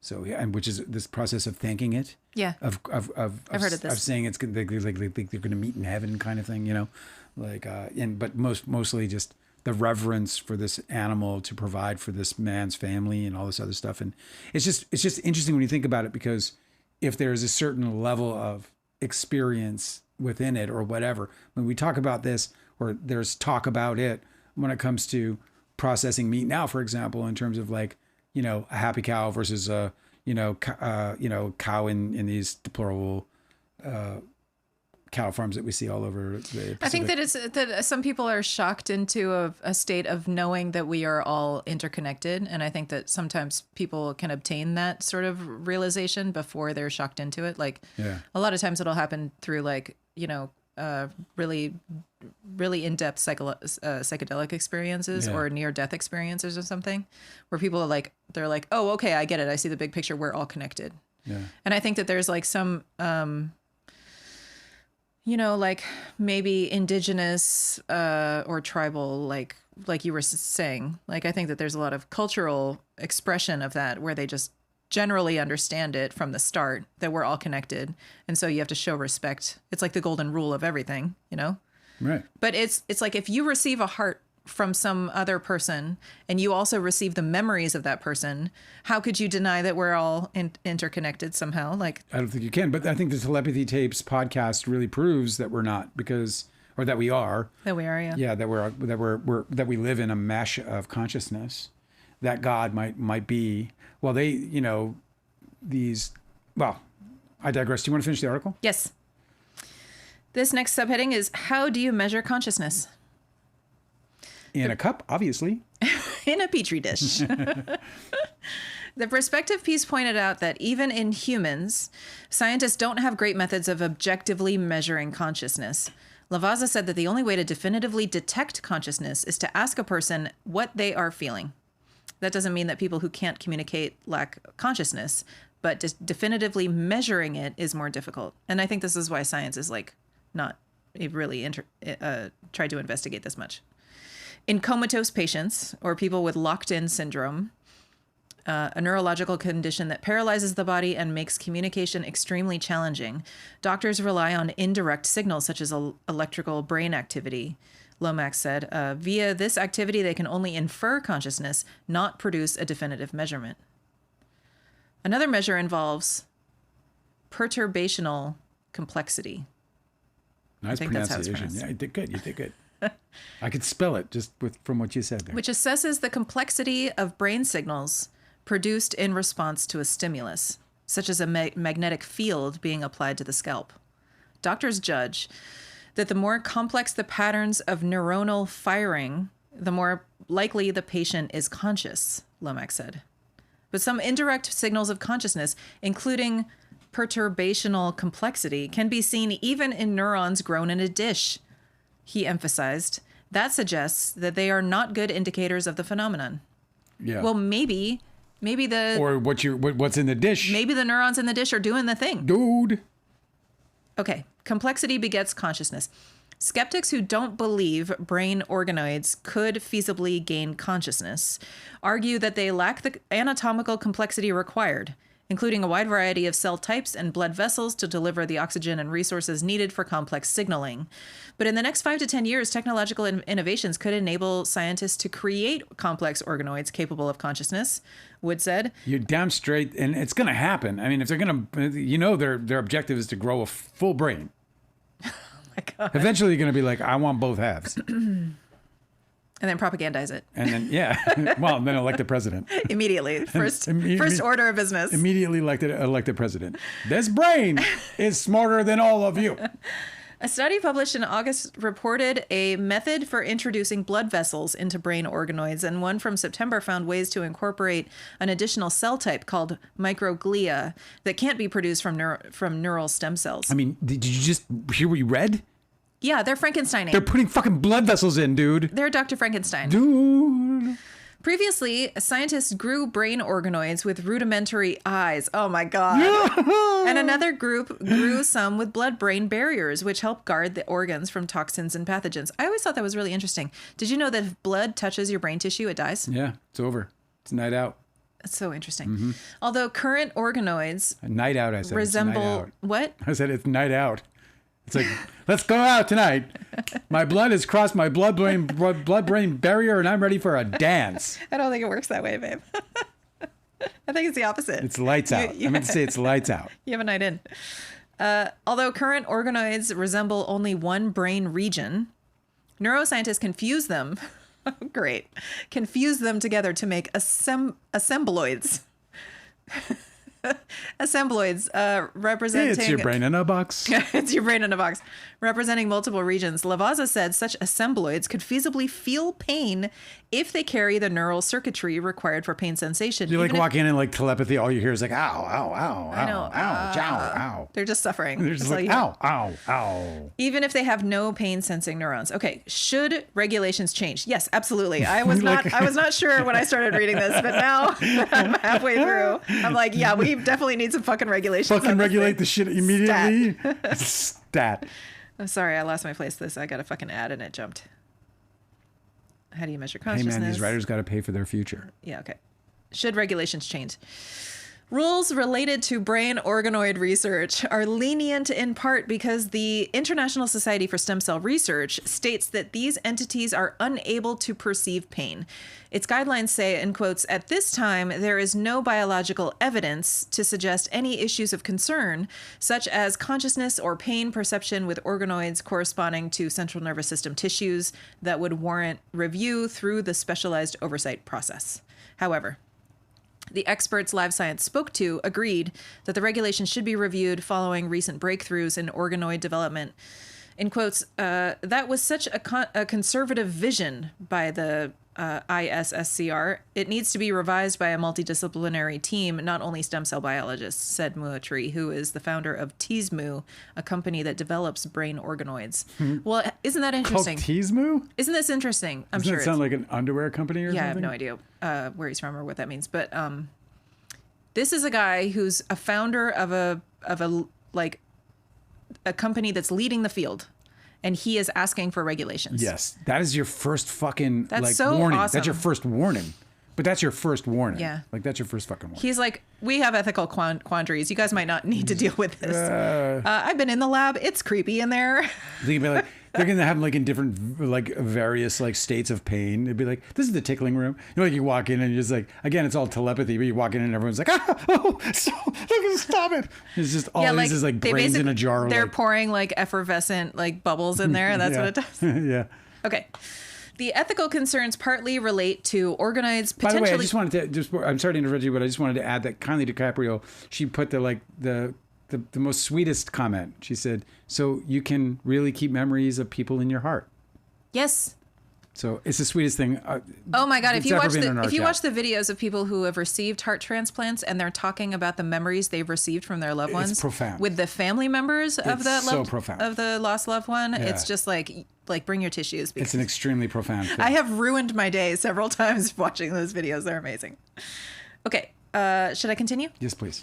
The ethical concerns partly relate to organoids potentially being able to feel pain and to form their own thoughts. I feel like this is redundant at this point.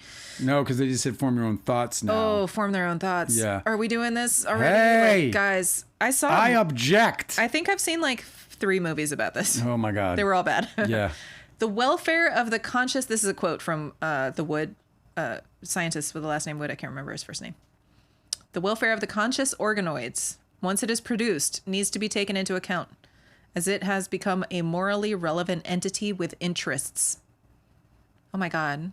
Like, I'm glad that they're asking these questions. This is really creepy, you guys. Run from this. We live in the future and it's fucking weird. And I just didn't. Extreme future. I feel like we suddenly went from like at 1980s, bro. I was like doing it behind the thing, blah, blah, getting $15 Judas Priest tickets. Everything was simple. And now all of us, I thought we were just going to get flying cars, but instead we're getting organoids. Like when pages were happening, I was like, that's handy. Do you know? Oh my God. Okay. Lavazza takes a different stance.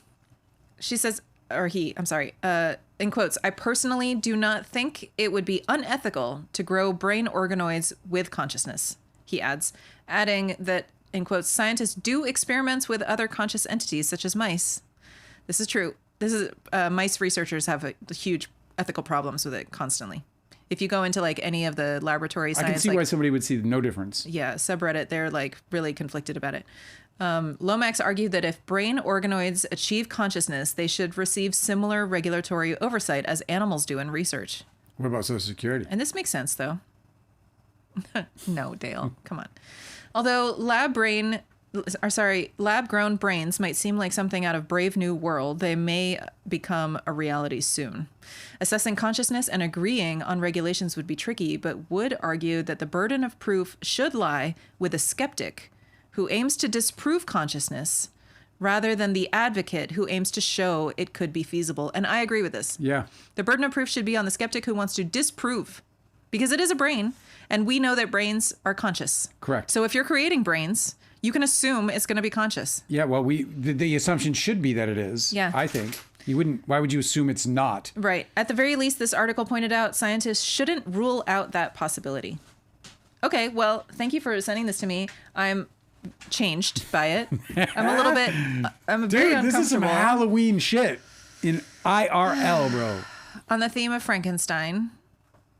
It's fucking happening, dude. Yeah, they're making brains, man, and they got AI. The cyborg is coming, bro. This is like, you already got fucking Elon putting neurochips in people, and people are like, "Oh God, bad. I woke up this morning, my neurochip freaked out, and I got a bloody nose." It's all bad. Dude, everybody's noodling around in brains a little bit too comfortably for my taste. If we could just put a pause on the brain science, on the brain noodling. We could maybe fix the ones that we got. That'd be good. Just fix the ones that we got. Give us a little psilocybin to get through it, if you don't mind. I also, I can't help but think about the astrology of it. What was her name that wrote Frankenstein? Mary Shelley. Mary Shelley was born. She was 18. Yeah. Mary Shelley was born when Pluto was in Aquarius. And that is a very long transit. It's like 80 years or something. Pluto has returned to Aquarius just recently. And I think that it's not a coincidence that we're having these Frankenstein conversations again. My dog is so happy to be with me. Like, she invented the concept of Frankenstein. Yes. Under the Pluto and Aquarius influence. And here we are. And here we are again with Pluto and Aquarius. Doing Frankenstein shit. Growing brains in it, yeah. You got to hit the comments at this point. There's only a few. I think you could... Brains. Do you appreciate zombies as like a genre of horror? Absolutely. Really? Yeah. Are you kidding me? Danny Boyle's the fucking master. One of the masters. I got to see that last one. Did you see it? No, you didn't. Of course you did. No. Why do I ask you that? I don't, sometimes like I'm in this like social, I'm like, hey, did you see? Because we're friends. Like we're like friends. And we don't actually like live every minute together. I want to see it. I haven't seen the new Boyle because we don't go to the movie theater. Will you stop hitting our dog? No, she loves it. You're She's abusive. wagging and wanting more. I'm trying to stop, and she's like, harder. Alex said that your audio is good enough to be an audiobook already, but I'd say literally put a few soundproof foam sheets around your head and read bit by bit. Yeah. Yeah, but the problem is that I have so much junk on my voice right now. What do you mean? I got a lot of junk on my voice right now. I believe. Oh, like settings? Yeah, just the just what we're EQing out in terms of background noise right now. We're just losing so much vocal quality that I would never audiobook it. Look, I think I'm gonna do the live readings and try. I don't know. I'm figuring. I literally bought this mic for the purpose of doing an audiobook, and then I just couldn't get the background noise that I don't know. We'll see. Cosmic Urgency is very judgmental of audiobooks and people that listen to audiobooks. Is he? Yeah, that's really funny. He's a book snob. Audiobooks are for Philistines. They don't pay attention. They just put it on in the background while they do something else. That's how they end up thinking The Long Walk is a great film adaptation, and then they call themselves readers. Bah, I love Creepshow. Wait, so it wasn't? So this, that was a spoiler. So that's a spoiler. So the Long Walk is not. We haven't seen it yet, and I'm really eager to. So you're saying it's a bad film I'm adaptation? still going to see it. Doesn't matter. I mean, there's nothing that anybody can say that makes me not see that book into a movie. Aloud is asking, this is a good question. Okay. In what's becoming the age of re-releases, yes, especially those from 30 years ago, if Leo did indeed free Don's Plum and made steps to fix what he's done, yes, would you be fond of him again? That'd be a very awkward press tour, haha. Yeah, it would be. It's true. I think that I think that DiCaprio has redeemable has. Yes, I think there's a option. There's an opportunity for redemption here. But the redemption would be a press tour. Like the redemption would be a full public redemption. Yeah, but he hates doing press tours. Well, that's, I hate being blacklisted in Hollywood. No, but you mean like, you Not don't mean tour, like a press tour for... Like a marketing...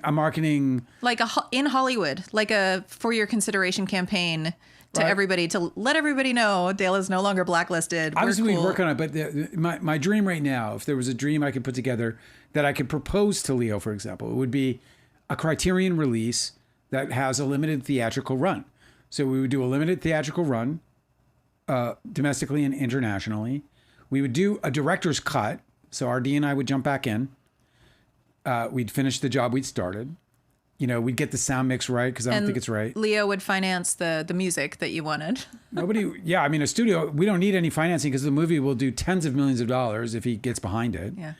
And, but also, it would be a one way in which he could, the interesting thing is that he could use this situation as a means, even if he doesn't even believe it, to start trying to repair some of the damage he's done to his own career and reputation by the way that he's not only treated me and Don's Plum, but other people. It didn't help with the Elizabeth Berkley thing. And then, let's normalize the concept of a reparations tour. I fucked up. Here's how I'm fixing it. And I'm going to let you guys all it's like a get ready with me video, but instead it's him going to fix all the fucking problems that he caused. Yeah. And look, the fuck up he can admit to is just simply, I overreacted to a situation. I should have spent more time trying to not only, glean the full and complete story, but to also, figure out how to remedy the problem rationally. Like he was just irrational from the first moment and didn't stop. And, and the result has been irreparable harm. I mean, I've had a horrible life, frankly, until Angela came into my life and I started to feel like I feel like the sun breaking the horizon a little bit, as soon as you kind of gave me that permission, like, yeah, you can have me and this fight. And I was like, well, I don't know why you thought that they were mutually exclusive anyway. Doesn't matter. Point is that when I felt I'm feisty. Like, let's go. Well, it was not your fight to fight, though. SC is in the chat making fun of DiCaprio's ham head. Yeah, he's got a ham head, bro. That thing just fucking... What happened? I was like, it went into the microwave or something. You have your computer on? Yeah. Will you look up the cartoon character Hey Arnold? SC said, "Is this the forum to campaign for a live-action Hey Arnold movie with DiCaprio in the lead? Dude takes 30 years, spread head to another level." He really, like mine, look at mine. Look at there it is there, and there it is there. Same time span. I worry that I'm going to get the ham head. I think my elders maybe are setting me up for that experience. But I also think like Hey Arnold. Hey Arnold. That's an American sitcom. Yes, it's a cartoon. It's a cartoon. And the character has a very wide head. His name is Hey Arnold, and it's the character Arnold has his head is quite wild. You could see it. Yeah, it's very wide. Do you want to see it? Well, I'm not a fan of DiCaprio, and I think he's done terrible things, but I don't really feel like body shaming him. Because, Well, I think he has an alcohol ham head, though. We are all potentially ham heads. It can happen to any of us. I'm okay with body shaming DiCaprio. He's the only one I'm okay with it. Ham head. No, I don't know. That thing just went on an expansion tour. I'll definitely body shame him for not losing any weight to play Hugh fucking Glass. Like, what the fuck are you thinking, dude? A fat Hugh Glass. You can't be like carrying an extra like 20 pounds, 30 pounds on you if you're playing a fucking 1800s mountaineer. Come on. That doesn't make any sense. sense. He's a fucking fur trapper in the wilderness. They're literally as hard as wood, these people. They're as hard as that's the guy's pec. Yeah. It's not fucking fat. Yeah. He's got no fucking cheeks to wiggle or to jiggle. That's when it's fair, I think. Anything else in the chat? Kindly DiCaprio said, "I will write Leo a fan letter to tell him to do that." I'm going to get some audio, but that's very funny. Well, please do. Tell him I said hi. Tell him you're hanging out with me. Say, I was hanging out with Dale, and he says, "What up?" Aloud says, "Oh, yeah, right. That was the thing. He says, run for your life." Oh, that's funny. Oppenheimer, Mall of Georgia, midnight showing, 7mm. Brought my son to his first IMAX. He saw it 2 more times. Oh, yeah. Oppenheimer, the movie, in the Mall of Georgia. Yeah, at the IMAX. Because I was asking you if you had ever seen an IMAX movie. I think it's overrated. They're not very pleasant. I want to so badly. I'm sure I'm going to love it. You have to sit in the way back. And then it's did I see The Last Temptation of Christ in an IMAX? Oh, God.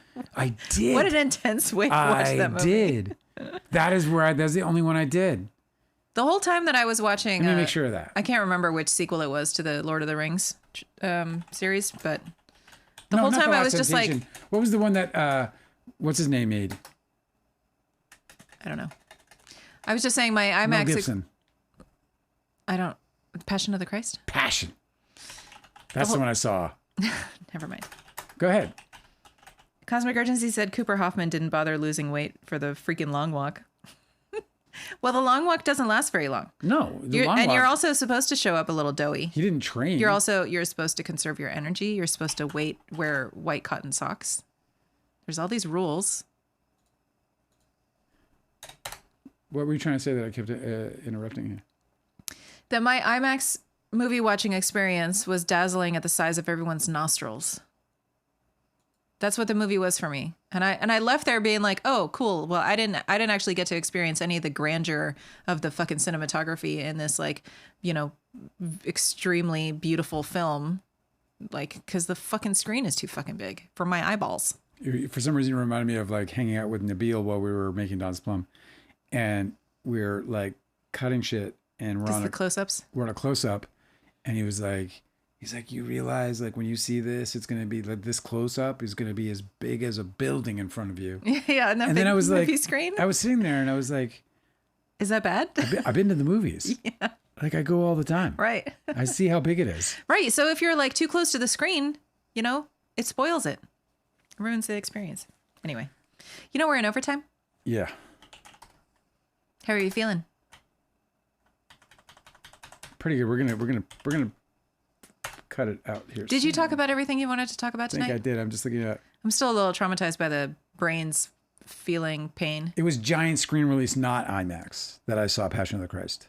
But it was like a giant screen. Screen release? Yeah, in LA. We went and saw it, I went and saw it with all these. And you sat too close?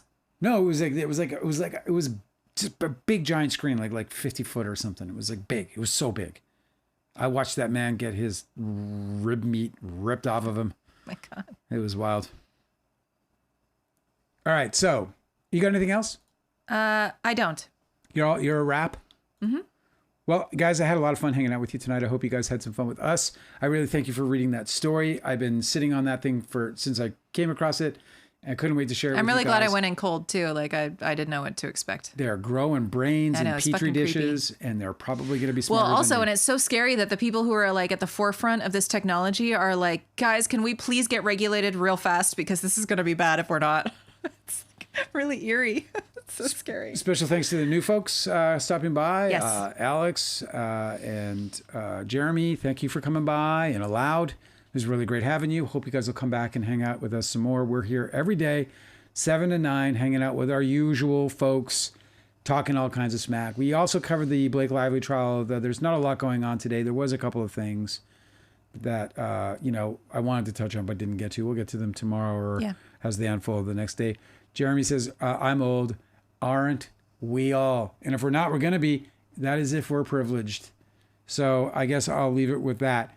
Stay young, but get old. Love you guys. See you tomorrow. Good night. Good night. Good night. What? Why are you laughing?